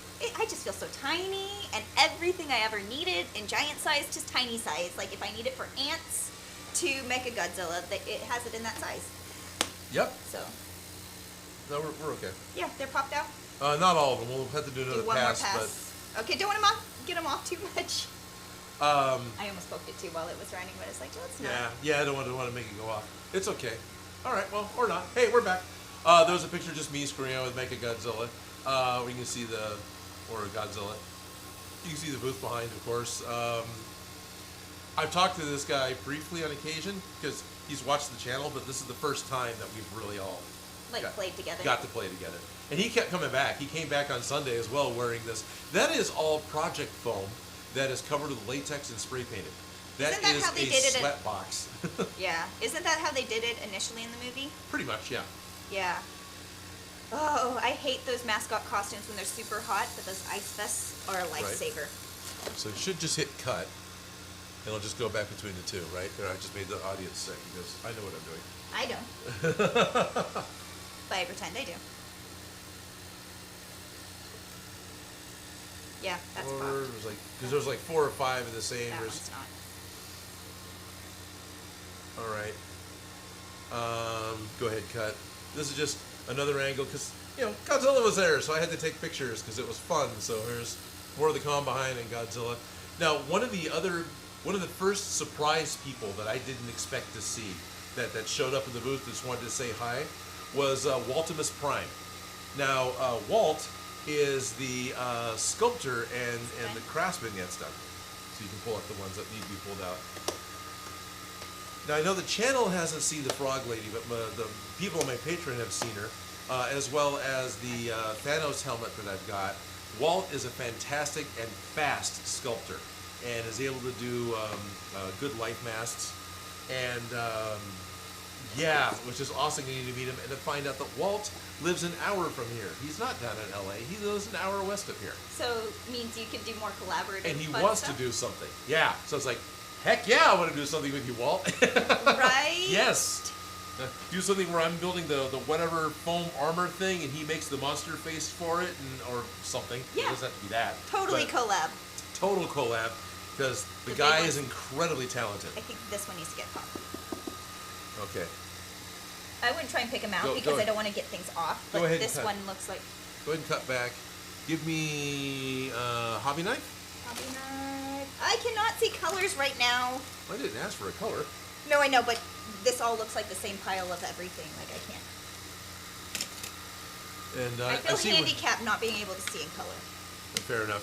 I'll pop out the ones that are loose. You go ahead and catch up on comments. On comments? Yes, it looks like people have been talking. Sounds like people are making some kind of turtle thing. They might be, or asking for one. Yeah. Actually, that's it. That's the only one that was really popped out.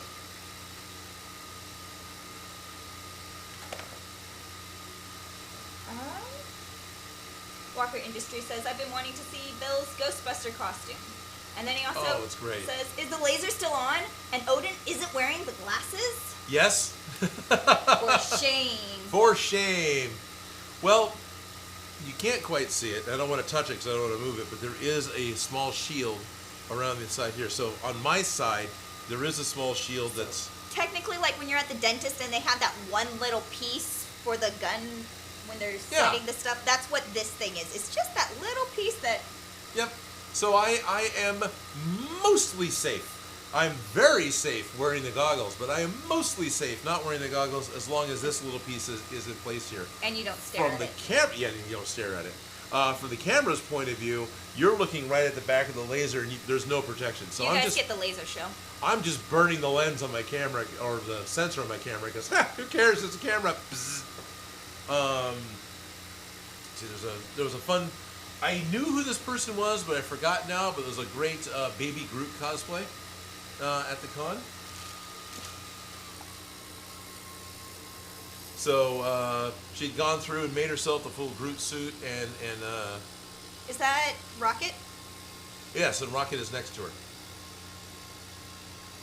And the big thing was the first time they had made this suit, and they made the prop bomb for the Endgame premiere, right? Mm-hmm. And so they were there, but at the time it was based off the trailer. So there's that little buzzy battery thing in the front.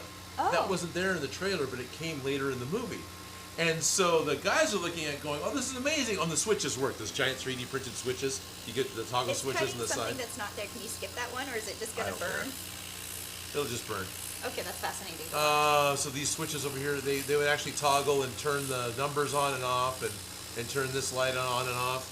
So that was really cool. My favorite thing about Groot is how Thor, you know, he's like, I am Groot, and he's like, this is Tree. This is Tree, right?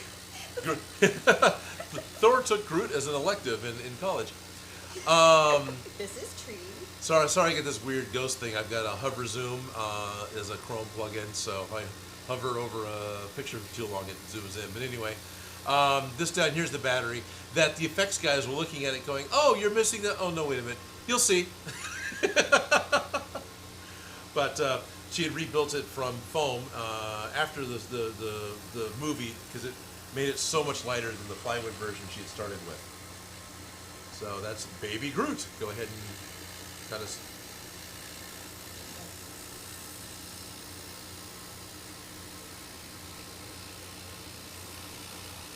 So during the con, these are just in chronological order of how I took the pictures, right? So there isn't a narrative built into this slideshow. This is just me going, oh yeah, and this happened, because this is the order that everything happened. So currently these pictures are from Saturday at the con. I got to be part of 2 different panels. And the one on Saturday was Failure is Not an Option, the path to being a full-time maker. Oh, interesting. How did that go? That was great. And the people there were great. So here's a group photo. We didn't do this for the Sunday group, but of course they sucked me on the end, so I look huge. Darren Calvin says, "Bless you, Ish. How do you know my nickname? Were you on my Instagram?" But all of us were makers that ended up becoming full-time on YouTube, or in some cases full-time just building. And yeah, it was crazy. So here's this guy here, whatever his name was, I don't remember. But here's Bob from I Like to Make Stuff, and we have Stephanie Chan. She was one of the ones that did the foam armor. So she was she and Ben Eady make the foam armor and the chainmail armor. This is Joel Telling from the 3D Printing Nerd. We have Techno Chick, who's got, or Techno Chic, who's got I always say Chick, but it's Chic. So I'm really sorry, Techno. She's a lot of fun to talk to, but.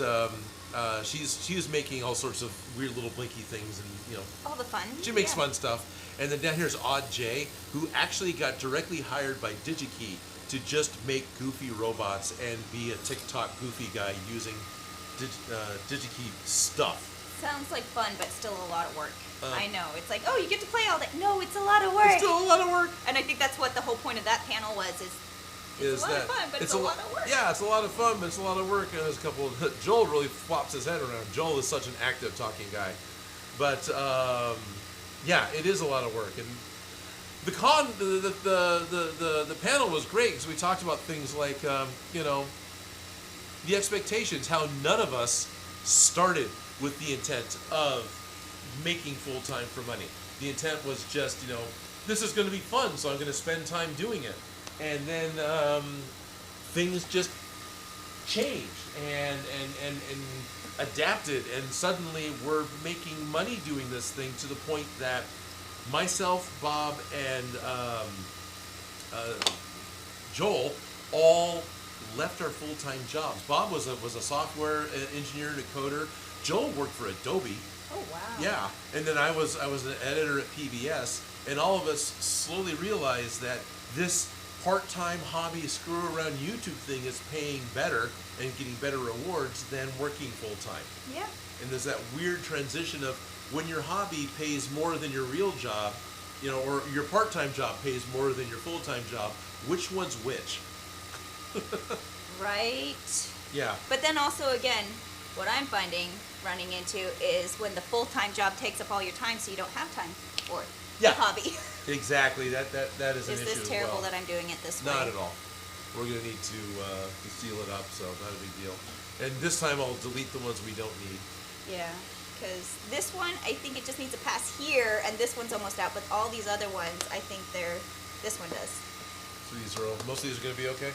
Yeah. I'm going to give myself a haircut. Yeah, don't do that. It's about time. It's been a while.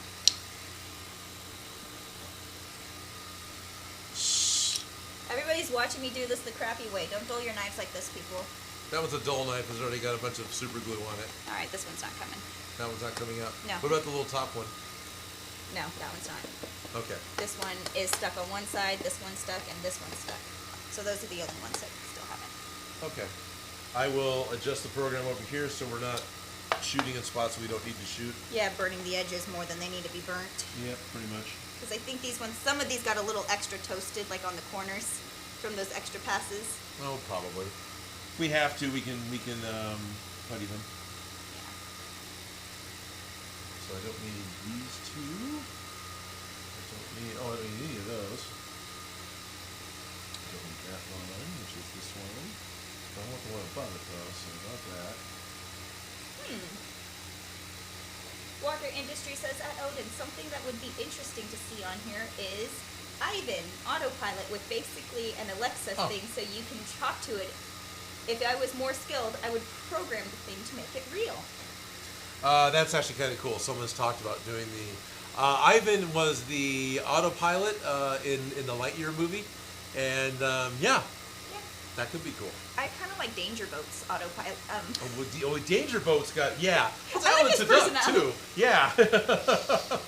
But you know, if you're picking out your AI voice as right, or Wheatley from Portal, there's another AI voice that's you know, that was Stephen gotta be Merchant, careful right? with Jarvis, you know. Yeah, Jarvis. You don't want to. Yeah, no. Be careful with that one. You don't want Jarvis to become James Spader and become that'd be bad. All right, one more pass with these guys. Yay! So finally, as I moved through my pictures, I got a picture of Evil Ted through my grate. So this is with a grid wall. So here's Caged Ted. Well, we keep the evil things. Keep the evil things away. So yeah, as we look, this is my 2-inch grid wall, and then this is the tip of Soul Edge, and over here I have my. I should turn my hover zoom off. We'll do that next time we're cut away. This is Ian's staff with the Phoenix Stone, but you can see some of Ted's helmets.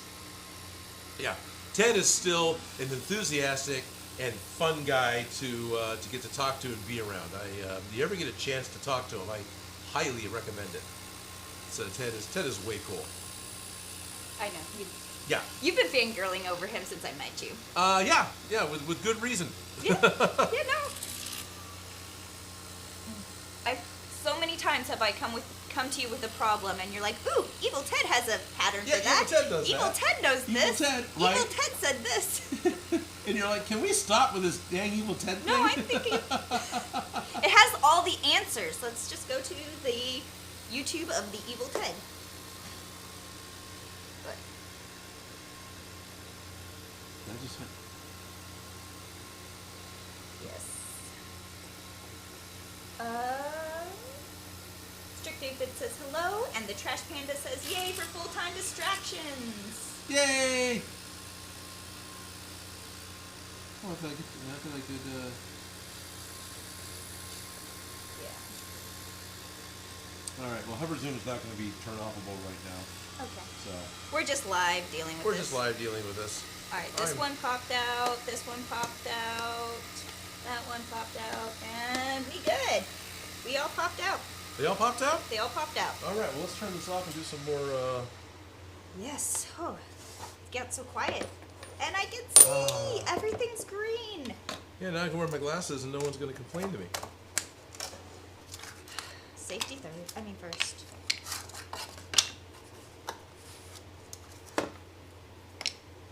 One there, one there. There's one of those.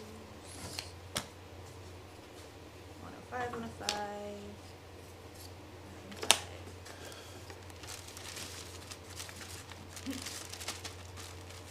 Darren Calvin wants to know, what are we making? We're making the, We're cutting out all the pieces for the Neutrona wand.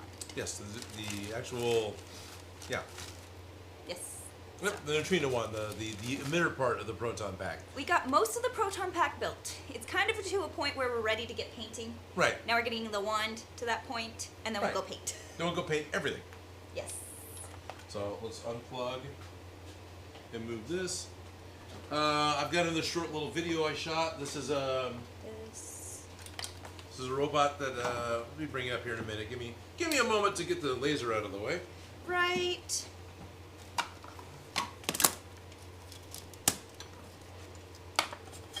Smells like burning. It is burning.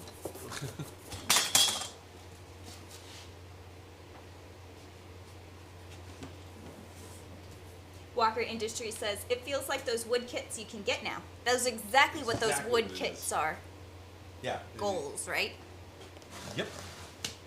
Moon Eyes 2K says, love the glasses there, Felicia. Very 80s action movie. You know, Yeah, pretty safety much. first, people. Safety first. Yeah, the glasses that Felicia was wearing are actually the wavelength blocking of the laser. So it's like welding. The laser is a near UV, intense bright white light. I'm taking a risk by not wearing it. There is a small shield around the laser on my side that protects me. But if it ever flares or reflects off something, it can miss that and then actually hit me in the face. There's a small possibility of that. And it has enough intensity that if it does that, it can damage my eye. Now, I'm not talking pop it, but you have the rods and cones in the back of your eyes that are basically pixels. And the laser can damage those, and then I'll have dead pixels in my eyes where I won't be able to see in that particular little spot. If I get a big enough group, it'll act like a blind spot. Your brain will fill in around them. It's kind of weird. Your brain filters out your nose. Yeah, so exactly. Filters out our your brain's nose. really good at ignoring things like that. In the back of your eyes, you have where the optic nerves actually connect to the eyes. So that little spot doesn't have the rods and cones, doesn't have the sensors for receiving light. But your brain picks up the information from both of your eyes, combines it together, and filters out the blind spots. So there's little tests you can do with dots where you can move it around to where it becomes invisible, and that's where your optic nerve is. That'll happen when you kill off rods and cones, and it naturally happens. It's partly why your eyesight starts to go bad as you get older. Let's not just speed it up, though. I don't want to accelerate it. I am taking a chance, so don't do as I do. Wear your safety goggles. Don't try and do a slideshow about a con. You look cooler with them than without them. Yeah, you look cooler with them than you do with a white cane. Yeah. Yeah. Yeah, okay. It's not red, that's good. H70 Polo says, most of our brains are capable of seeing past your nose. Well, I'm just saying you can see your nose. Technically. Your brain just filters it out. Right. Bradley Kaufman says, hi all, I finally got to catch y'all live. Welcome. Welcome. So, welcome. I'm going to continue, I think, to show some pictures. We might just burn out the rest of the time with me if you're talking about the con, if you don't mind, because I had a lot of fun, and there's some stuff, I can race through it, but there's some really exciting stuff that happened at the very end of the con to me. It was like really fun. But this is the Droid Builder Club, of course, was there again, and one of the ones that I've always enjoyed is the Wally. So this is a full Wally, and if we What do you need? do this, hopefully it's not going to be too loud. Of course, I'm muted. So if I unmute it.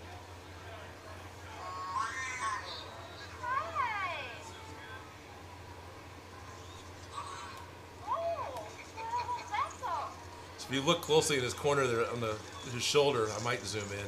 He's got his cockroach friend. The roach, yeah. Wally. There he is. I have one of those little fake cockroaches that has the little brush bottom, and it vibrates, so it looks like it crawls around. Oh, I know what you're talking about. Yeah, I've used those on April Fools a couple times now. It's like my Right. favorite. Didn't you try to leave one here and then surprise yourself? Well, no, that was just the basic rubber ones. Yeah, you had those little rubber ones. It Right. scared the crap out of me. Okay. So then I put it to scare you, but only scared me. Scared yourself again. Twice. Yeah. Twice. And Twice. yeah, that wasn't the one that moved. But yes, I went to scare you, but I got myself twice. There's a DVD that I bought that Adam Savage suggested about building your own space helmet. The DVD and the thing was written by a man by the name of Fawn Davis, who is an ex-ILM employee and was a mentor of Adam Savage's. I got to meet Fawn Davis. He walked by the booth and wanted to... It was great as he walked by and went, "Oh, it's..." And he walked up to me, "Can I get a picture with Mechagodzilla?" "Yes, can I get a picture with you?" So here's Fawn with my phone taking a picture of us, and then of course he did it again on his own phone. So yeah, that was really cool. I need to break out that DVD and actually make the vacuum form machine, because I'd love to have a vacuum form machine. Right? Right? You could do that as an episode. Because I'm sure everybody here would like to see that eventually. Oh, I'm sure. It's not like we haven't done other people's tutorials before. No, we haven't. That would totally work out fine. We can screw anybody's stuff up. Yeah, totally. Easy. So here's a picture of the back of Mechagodzilla. We can actually see his spines as well as the Blick Arts booth.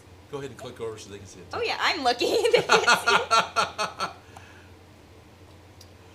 So yeah, Blick Arts was acting as the cosplay repair station for the con, and directly next to me. But still, I realized I got all these front pictures of Godzilla. I didn't quite get his spine, so the guy did a really good job. The huge tail drag was fun.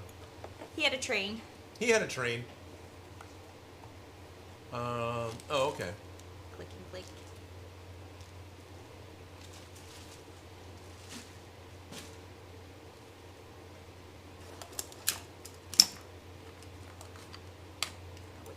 Make sure I know which way it's going to go. Okay. So, one of the cosplayers that I really enjoy getting to see, because he always builds huge and always builds big. Goes big. Yeah, Hummins H2, or Hummins, and this was his.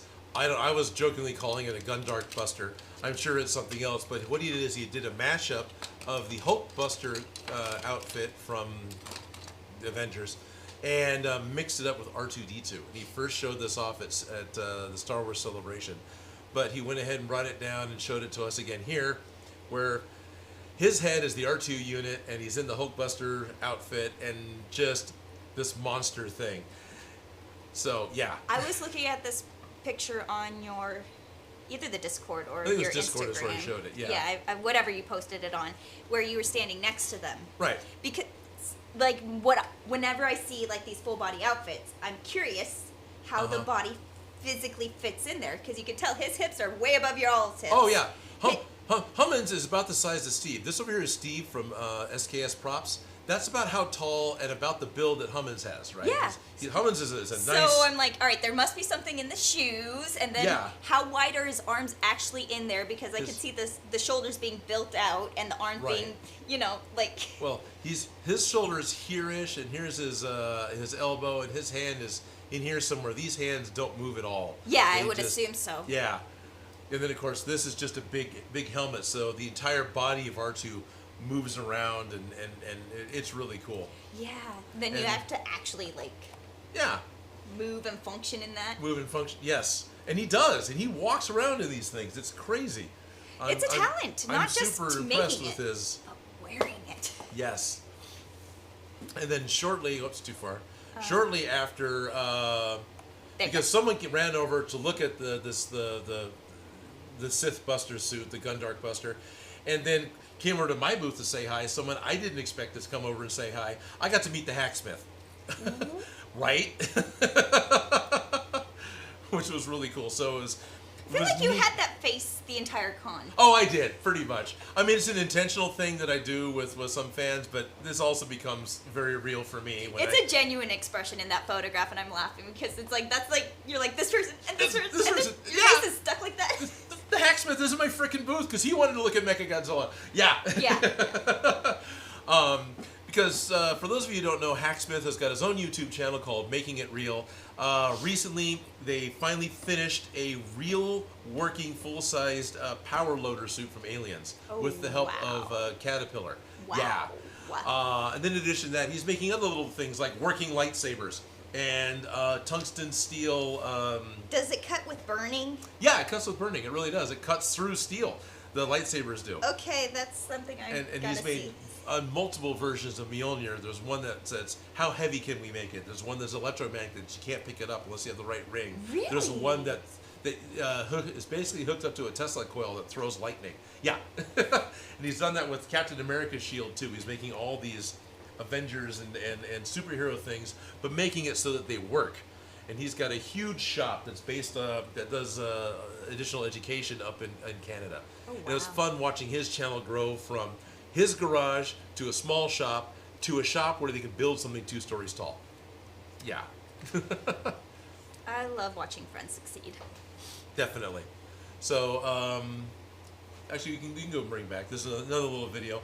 This was a guy who wanted to make a BD-1. He 3D printed it, but then the whole thing is set up to be a puppet. So the feet are magnetized to the falconry glove, and he's got his hand control there to be able to move it around and make it look around. And the brace runs down to under his arm, and that's also where the battery is to help make BD-1 run. So it's just this puppetry, and he gets, the magnets comes right off, and he's telling us where the battery is. The magnet feet come off. And then he also put a bipod on the bottom, so he can set the whole thing down on the table, right? Because the feet don't actually support anything. Yeah. But I really appreciate that instead of making this actual robot, making everything servo-controlled and everything else, no, it's a puppet. It's just a high-tech looking puppet, and it works so well. So much character that you can put into just a simple inanimate object Right? with puppetry. Yes. It's so much character just added.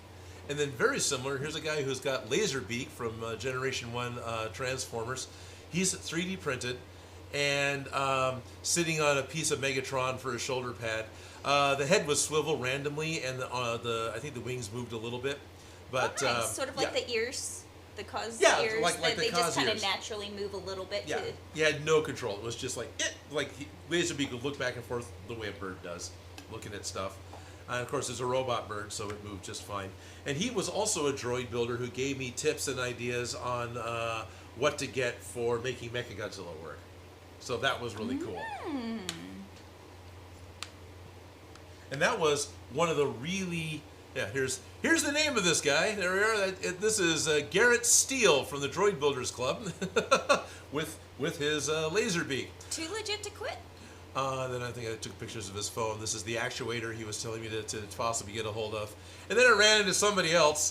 This is a cosplay. This was somebody who watches the channel. I actually forgot to get Jones's name, but Davy Jones from Pirates of the Caribbean 2. I'm gonna make him a jar of dirt. Yes, I need to make him a jar of dirt. That would be great. Of course, he doesn't get a jar of dirt. Right. Johnny Depp or yeah. Yeah, but still. Captain Jack Sparrow would need a jar of dirt. But I still. love his barnacles. Oh, it's great. And he had it off, but he had the extra long fingers. There was a snap on the back of his glove. You can see a snap here. So he could extend his fingers to have the long tendrils he's supposed to, but then pop it off and actually have a hand that could open up a door. And I see that he has the fingers exposed so he can use a smartphone. Yep, important. But yeah, all the texture, all the barnacles, like you say. Modern problems require modern solutions. That looks like He's got his it's a claw. sheepskin coat. Could be, yeah. Dyed black. You work with what you got. No, I love it. There's I a love big, the texture. big latex mask, right? So this was basically just a mask in front of his face. Yeah. It worked fine. He had painted his lips and his lower jaw, so as he spoke, it was still all the same color. Yeah. But you could hear him well, and yeah. The little things that make the biggest difference that you don't know till you know, and then you know. Yep. So he was cool to walk by, and I was like, oh, I want to get a picture of this guy, and of course he walks over and wants to get a picture with me. Which, that happened a lot too. Right. You're like low-key kind of famous amongst your peers. This was probably my favorite costume the entire time. Are we on Sunday already? We might be on Sunday already. Yeah, we are, because I've got the ribbons now. So Sunday afternoon, this MacReady came by, right? So this cosplay is MacReady from The Thing. And this specifically is the point when, in the movie, they heat up the wire, stick it into the blood sample, and if it's a human, it just sizzles and the wire cools. But if you're the monster, The Thing, then all the individual cells want to run away and not get hurt. So the blood literally jumps out of the petri dish, and then you know that this person's. It only worked the one time. Then the monster would let him do it again. But it didn't know what was going on, so it was playing along the first time because it was trying to hide. Right? Great tense scene in the movie. Excellent jump scare. You know it's coming, and it still jump scares you.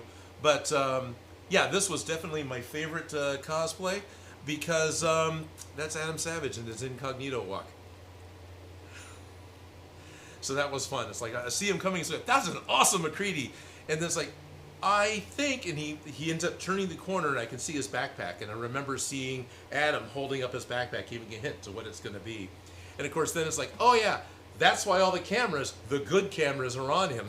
So I ran over to get a picture, and it was great fun because. It's like playing Where's Waldo in real life. Yeah, it is. And he doesn't want anyone to say his name really loud because he's playing his favorite game of being incognito.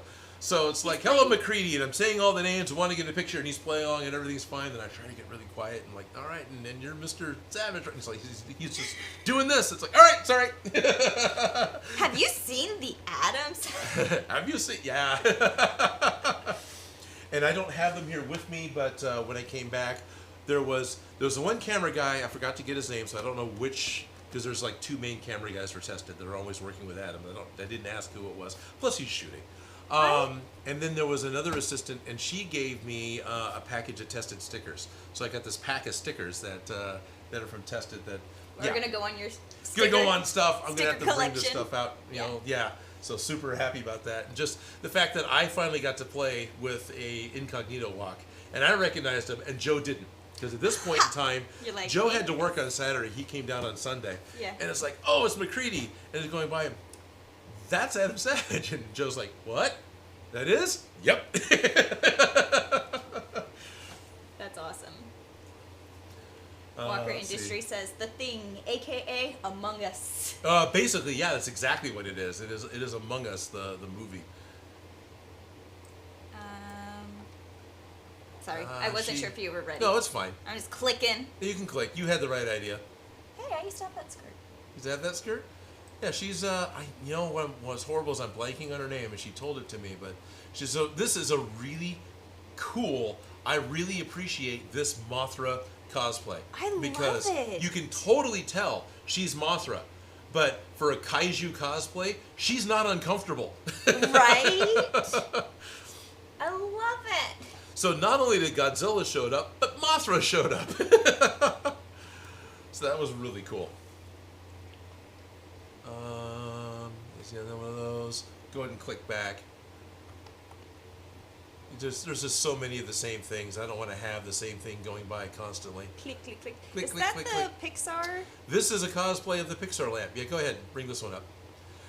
This was one of the guys with Beverly Down in, I think. One of the guys helping out with that. Again, I forgot his name, which makes me feel like an ass.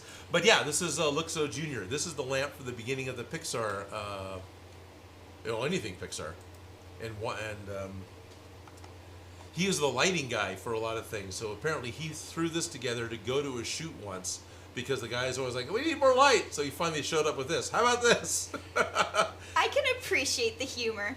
Yeah. I definitely, yes. Okay, we're getting towards the end of the slideshow. We're getting towards the end of the slideshow, guys. So just stick with me a little more. But this is the Alien Queen. I remember seeing her last year at Stockton Con, so I'm glad that she made it out again. I just love the play on the Elizabethan Queen with the Alien Queen head. So fancy. And this is all paper mache. I love paper mache. Paper mache It was one of my first, just really getting into crafting. I want something specific. Right. Let me paper mache it. That was my go-to. Yes. So for all of you asking, why does everything have to be made out of foam? No, you can make it out of paper mache. Her whole head, her whole cowl.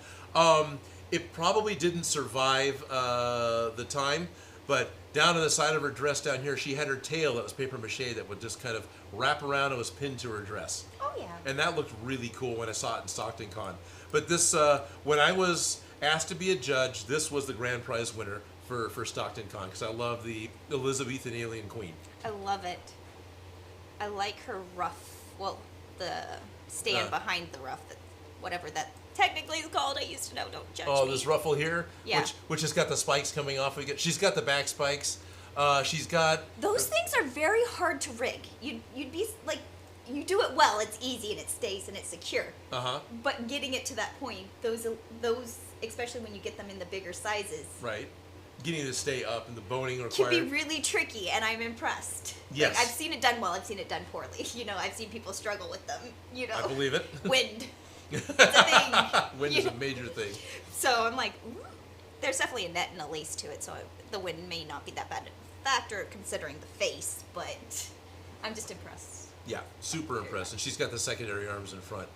We did get a super chat, I should acknowledge, because I appreciate everyone that does that. Yeah, you got a $2 super chat from Chase Hokill. Yes. Asking, how was it meeting Joel, the 3D PN? 3D printing nerd. Joel, okay, so I've constantly talking about how I'm fangirling over Ted. Same thing with Joel. Mutual fangirl. Every time we ran past each other, Odin, da-da-da-da, Joel, da-da-da. And we sat next to each other and drank at the bar. We'd pass each other in the hallway and talk about anything random. We sat next to each other at the panel. Odin's over here like this. Yeah, it was great. And then just, because, that was exactly it. Joel's just right up against me, being super friendly and chummy and friends, because we talked to each other for years. There was the time when I was working with an agency, right, trying to get stuff. I remember that. They contacted him, so he called me about it because... Yeah, and you had contacted Anthony about it. And I had contacted Anthony about it. I remember that, so sorry. Yeah, so I was at a con in Dallas, and I was talking to Joel for like half an hour, the first time I actually talked to him on the phone, about how my experiences were, how well I thought it worked, what I didn't like about it, yeah, and he decided to go ahead and go for it, and I think it worked out because I know that he got a couple of television pilots. I don't think they actually happened, but he made some. The 3D printing nerd and additive engineering was going to become possibly a show somewhere, so they made a pilot. Yeah, hopefully that still happens for you, Joel. So how was it meeting him? Fantastic. My favorite thing. So Joel's like 6'2", 6'3", something like that. He's a nice tall guy. I'm just barely 6 foot tall, so he's a little bit taller than I am. Joel, and he jokes about this, is all leg. I'm all torso, right? So I'm built like a dachshund.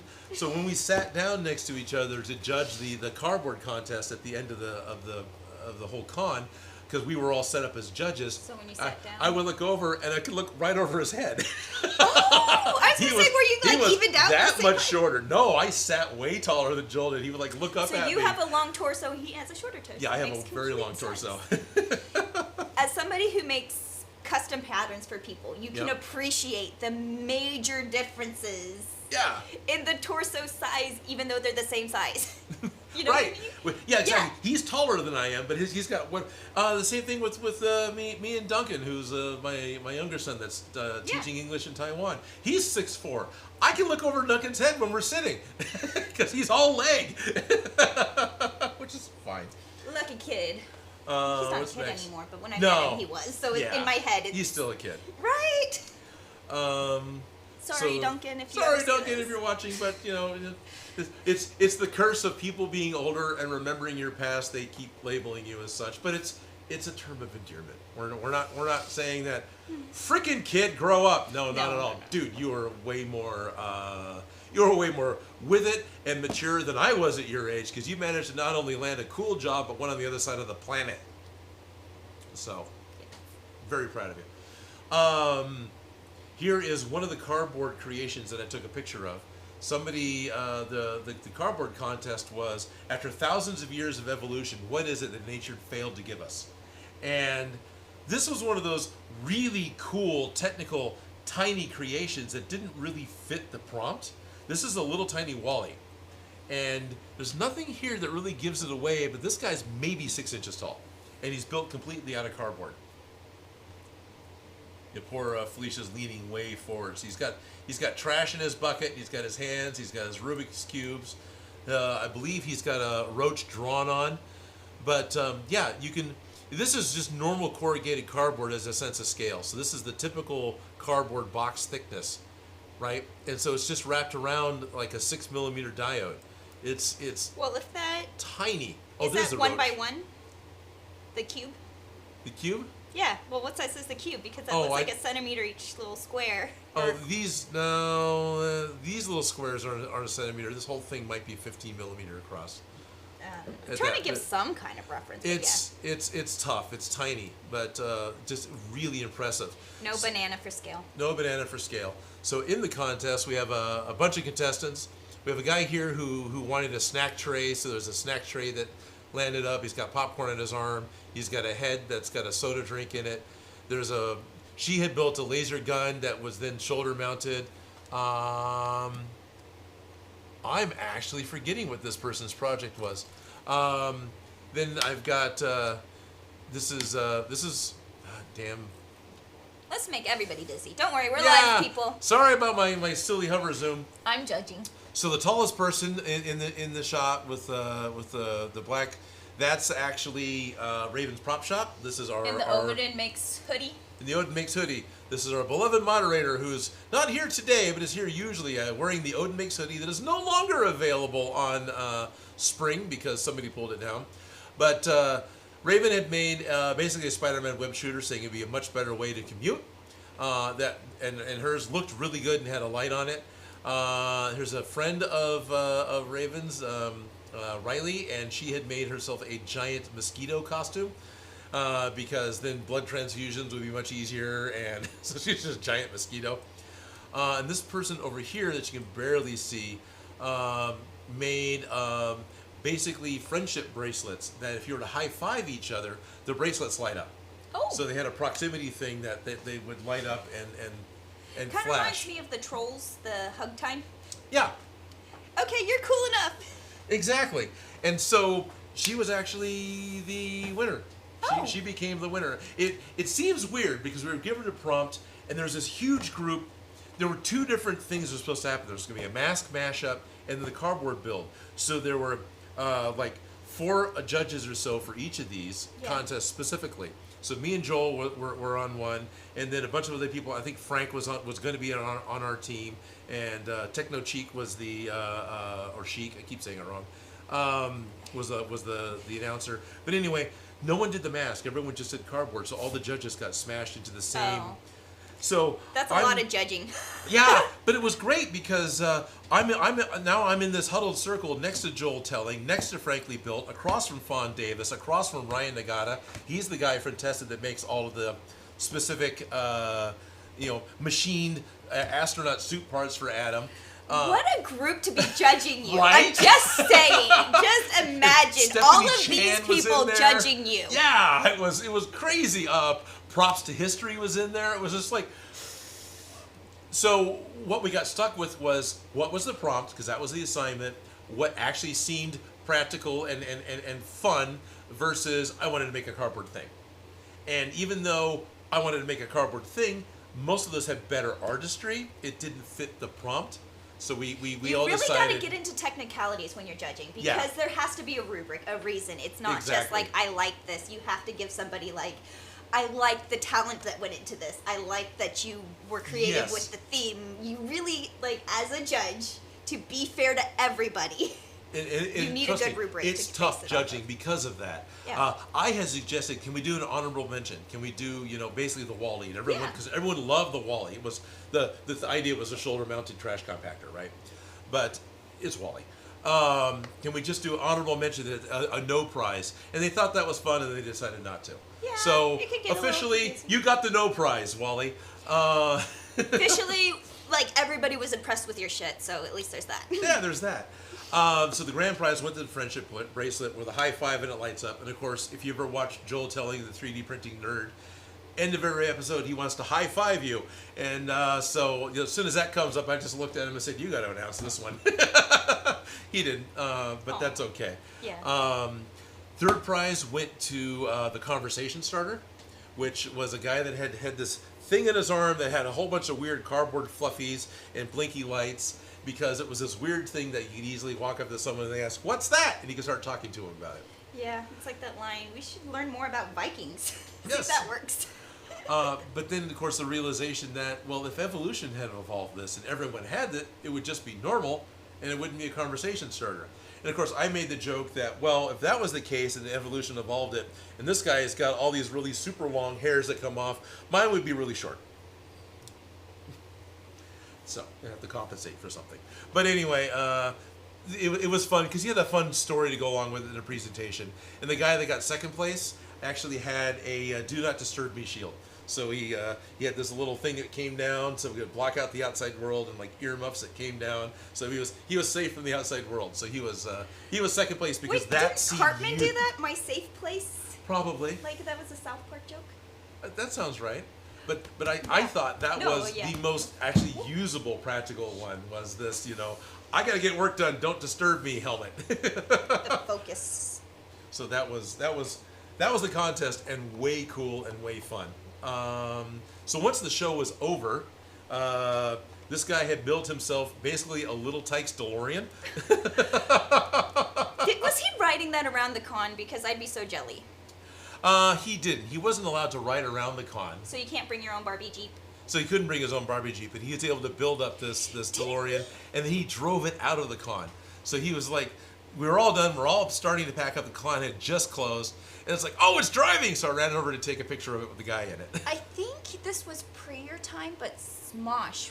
We had built one from a Barbie Jeep DeLorean. Pat had done it for one of the puppet shows he told me about. And you guys had made a flux capacitor that went on the back that, Yeah, way cool. So... Giving me those vibes totally right now. Totally right now. Go ahead and cut. Immediately after this, let's make sure... Oh, yeah, there's the QR code about the thing. Ben Eady... You should do that one. Goes by... No, I should do this one. Oh, that one? Okay. I didn't know that one moved. There you go. Ben Eady went by with the RTV, the remote-controlled ghost trap, and starts driving it around. So there's props to history getting down trying to get a shot of it. And, we got to play with the RTV. And that was super cool. So go ahead and cut back, and I'll find... We walked into the neighboring hall that was empty. There we go. So you guys got to play. We got to play. So Ben, who knows how to drive it, this thing is I don't know what exact older remote control car this is based off of, but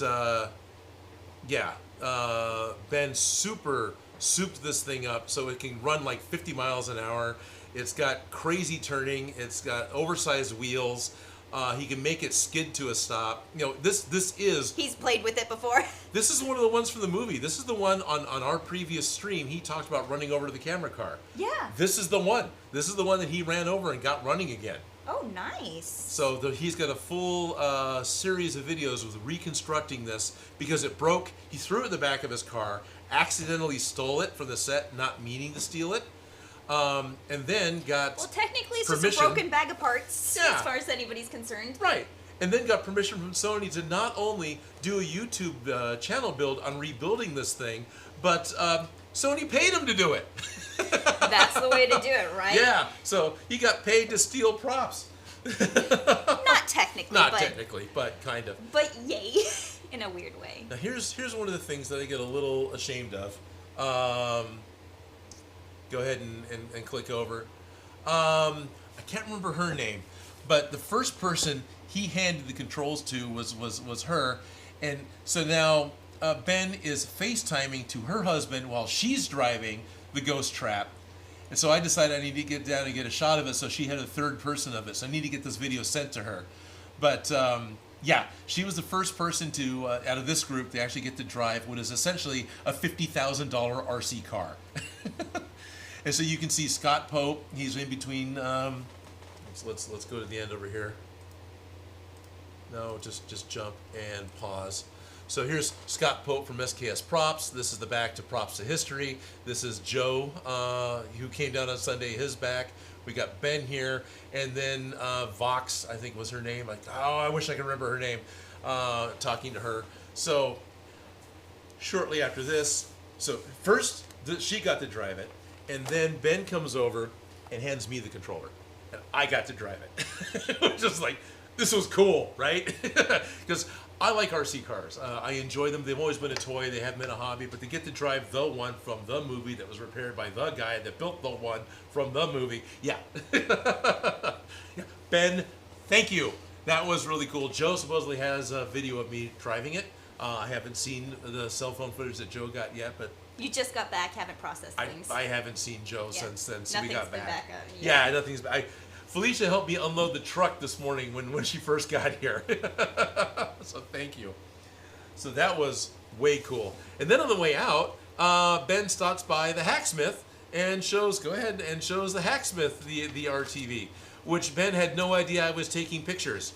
So just a few shots of the two of them talking about what it is he did and how he put it together. And of course, Ben was super grateful to have shots of third-person shots of the Hacksmith with his controls. Now, the one picture that we posted to Discord that I don't have in my pic file, it's on my phone. I don't have it on the computer. There was a VIP after party. Oh, okay. And at the VIP after party, I got to meet more people, which was way cool. Like the marketing director from Blick and the the sales director from Blick. Because the whole time during the con, I would be messing around. Someone would walk up. What is this made out of? It's all EVA foam.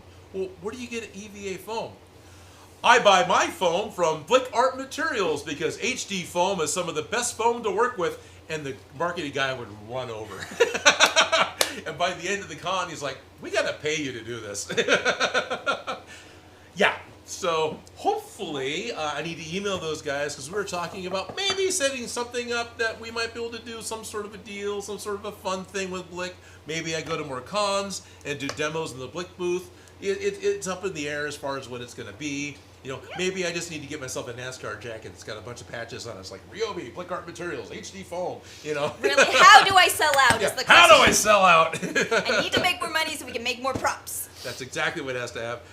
So I got to meet the Blick Art guys. I got to meet Adam Savage. That was the time ultimate geek out. Finally I missed him 3 different times at 2 different cons or 4 different times at whatever the number was. You didn't recognize him. Well, no, we just missed each other. No, well, where's Waldo? I was never a target for him, right? And so I'd try to come up to talk to him, and he would be whisked away to go do something else because he's a busy man. So I was like, all right, bummer, but fine. I'm just, a fangirl. Yeah. What happened, the way it worked out, is we followed him around in 3 different places within the after party, and he was talking to a group of people. He had 7 people in front of him, whatever story he's talking to them about. So we come up behind him. The we is myself, Joe, Shop Gremlin, and Bean. You corner him. No, we didn't corner him. But we're just standing behind him. So Shop Gremlin's got Bean. Remember Bean, who was on the live stream once. So a little satchel around Shop Gremlin's, like a backpack worn backwards, so Bean's head could pop out because Bean, Bean's a special dog and gets to go places. So knowing that Adam Savage is a huge dog nut, Shop Gremlin made sure to position themselves where Adam was gonna, basically, if he took 2 steps backwards, was gonna run into her, and just patiently sat there. A couple of his aides come back with a drink for him, right? Which it's soda. If you don't know, Adam no longer drinks. So when I say they bring him a drink, they're bringing him a soda. Comes back with a fresh drink for him, and immediately goes, Adam, there's a dog behind you. And Adam goes, excuse me, who is this? This is Bean. Can I pet Bean? Yes, you can pet Bean. Hi, Bean. And there's someone that really wants to meet you and get a picture with you. He looks over and goes, oh! Well, we have your priorities. Yeah, oh, absolutely. I have no problem. I have no problem at all with Bean being my gateway to Adam Savage. None at all. So on Discord, there is a picture of me and Joe and Adam Savage at this after party. And yeah, no, that was way cool. And what was fun was I've been told that he was aware of my videos. And so as we're talking back and forth a little bit about, you get like 30 seconds to talk to Adam. He's got to go away and go somewhere else. Yeah, he's running a whole con. Right, running a whole after party, meeting people far more important than me. But I'm telling him, yeah, you know, I love your stuff, and we fun to, you know, whatever. And I'm just a phone guy. He goes, yeah, I know who you are. So it's like, oh wow. So that was. He knows who I am. Exactly. It was one of those pleasantry comments you just immediately say. I'm sure he means it. I'll have to make sure that we can actually connect to make it happen. I was invited to come down to the cave in November. Yeah. I don't expect that to be a video or anything, but still, if I can get to go, I will 100% take Bean. If I can get to go to the cave. You take Toby and Bruno with you too. Bean's going. Shop Gremlin's going. You know, it'd be hard to keep Joe from going. We want to, yeah. So that'll be, yeah. That was a big goal. I really wanted to meet Adam Savage, and I got to, and that was way cool. Gosh, who else did I meet? So it was the... No, we got 5 minutes. The Blick Art people. One person I missed was Kyle Hill, the Because Science. Oh. He was there, another friend of Adam's. I missed him. I got to talk to Norm from Tested, Kashir from Tested. Norm came by my booth and I explained different things to him. Cameras weren't rolling, but still, he was asking different things like, I explained Soul Edge and how I built it to Norm, so which was really kind of cool. So I hadn't talked to Norm before.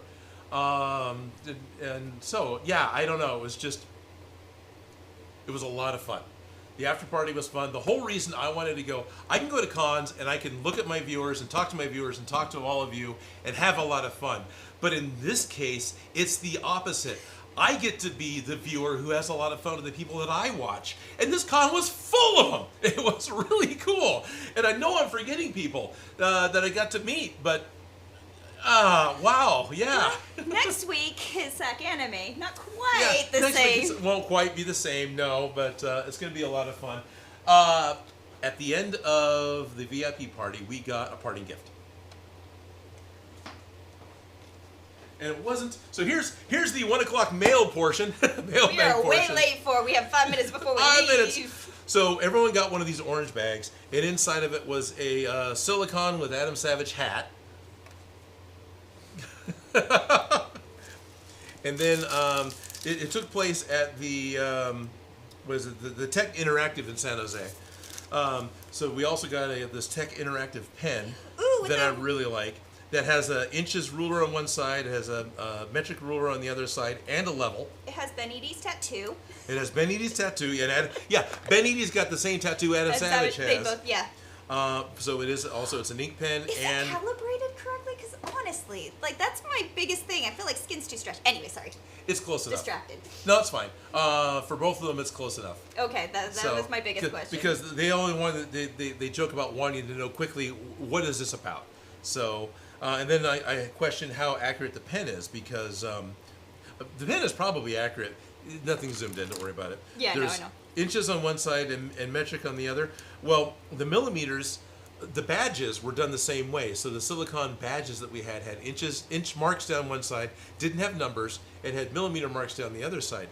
The inches were spot on. The millimeters were bigger than these millimeters. Like, do you think they just used centimeters? I'm not centimeters, but like half inches. What I think they did is the negative space between each line was a millimeter. So then the accumulation of the lines made it go off. Okay. That's what I think happened. Because, yeah. That's So awesome. the other thing that was in here that I'm really excited about is the Savage Industries tape. Oh, a measuring tape. Yeah, and it's a little pocket. This has got It's a screwdriver. You found out more? Really? It's a screwdriver? It's a screwdriver. And Phillips. Wow, it does more. Okay, new favorite pen. So it's a leather covered or faux leather maybe measuring tape. Just a simple, Yeah. but Savage Industries. So way cool. I like promotional items. These Yep. are not my favorite type of measuring tape. You know, I think I would like them and want them, but I really don't. No, I don't. I get it. It's the same thing. It's a simple tape you can use if you need to, but it's not the ideal go-to tape. No, and there's nothing wrong with them. And It's I got a like logo them. on it. Yeah, Yeah. but I would totally have it as, yeah. No, I do like. Well, that's some fun swag. It's some great swag, and I love the tools. Now I'll be honest. May I see the hat? Never did. Try it on. It's Try a it on. snapback, so you can adjust the size. Well, usually I have to do that. Yeah. I usually have to like overlap them because my And- head's smaller than a child's head. Would you like a hat? Because it'll never fit me. I will totally wear it. Fashion challenge accepted. Fashion. Because I know you also got the Ryobi hat. So if you would like my hat, you are welcome to have my hat. I am not gonna say no. Sorry you couldn't go, but you got a consolation prize. So this was as much a hey, watch my home movies, watch my vacation video blog as anything else. I hope you guys were somewhat entertained. We've got no minutes left. It's past 2:00. Was there anything fun that was said recently? Oh, Moon Eyes was talking about your Swiss Army pen. Oh, okay. Saying it's a pen, 2 screwdrivers, a level, a measuring device, and a touch stylus. I suspect because I have one like it. Yes, So I was it just is a saying touch stylus in if the end. there was this thing was anything special. That's what I was wondering because it Oh. has numbers and it's Was that numbered? yeah, it says a 6, 5, 4, and a 3 on those little spots. So that's what I was just kind of curious as to what that was. Those might be diameter. Huh. Because that looks like that was intentional. What is it for? Right. I hadn't looked at this closely. I looked at it quickly at the end over dinner and then moved on. So I don't know. What are the Moon Eyes? What are the things? What are we even looking at? Camera What are we 4. looking at? Is Okay, it? You should show them. Well, They can't see from it's here. It's right here. These things right there. You can't Give me a see. second. All right. I'll walk around. Here's my back to the camera because I'm a professional. Yeah. And I'll turn the camera on and zoom it in. Did we zoom in? We did. Okay. So it is right here by. So those things right Sorry the cameras. Give it a second to settle so we don't make anyone sick. Go ahead and cut over to 4. there. 4. So yeah, what is this right here? Because yeah, it's got a pen. It has inches. It has a level. It has metric on this side. It has the stylus. The end pops off. Twist it. Twist it. Okay, the end twists off, and inside is the screwdriver That flips both ways. that flips both ways. And then I've also got the same type of small bits that might work with this, but this one's got a little washer on it that helps hold it in place. So what we want to know, Moon Eyes, if you know, what are these divots in here? Is this like a wire gauge? It does feel like a gauge because this one's definitely bigger and this one's smaller. But Yeah, I can see that. anyways, we're about like not 5 minutes over, but we are We're running out of over, time. I sure. have to get out of here, even though we've been having lots and lots of fun. I hope you guys enjoyed the stream. We got some stuff cut out. We actually got some progress done. I got to share a bunch of stories from this last weekend. I got to geek out again and have a lot of fun. Yeah. And next week we get to start gluing all our pieces together. So Yes. we made progress. We're doing okay. These things are happening. These things are happening. So thank you very much. Next Monday we will be back. I might have more con stories because this weekend is SAC Anime. Hopefully Felicia will be able to drop by for at least one of the days. And there's going to be lots of different ways you can drag out the end of a stream and ruin your timing. But this is how Odin streams. Thank you all. Thank you for joining us. Let you Now I gotta walk over here and somehow click the button and look like I know what I'm doing.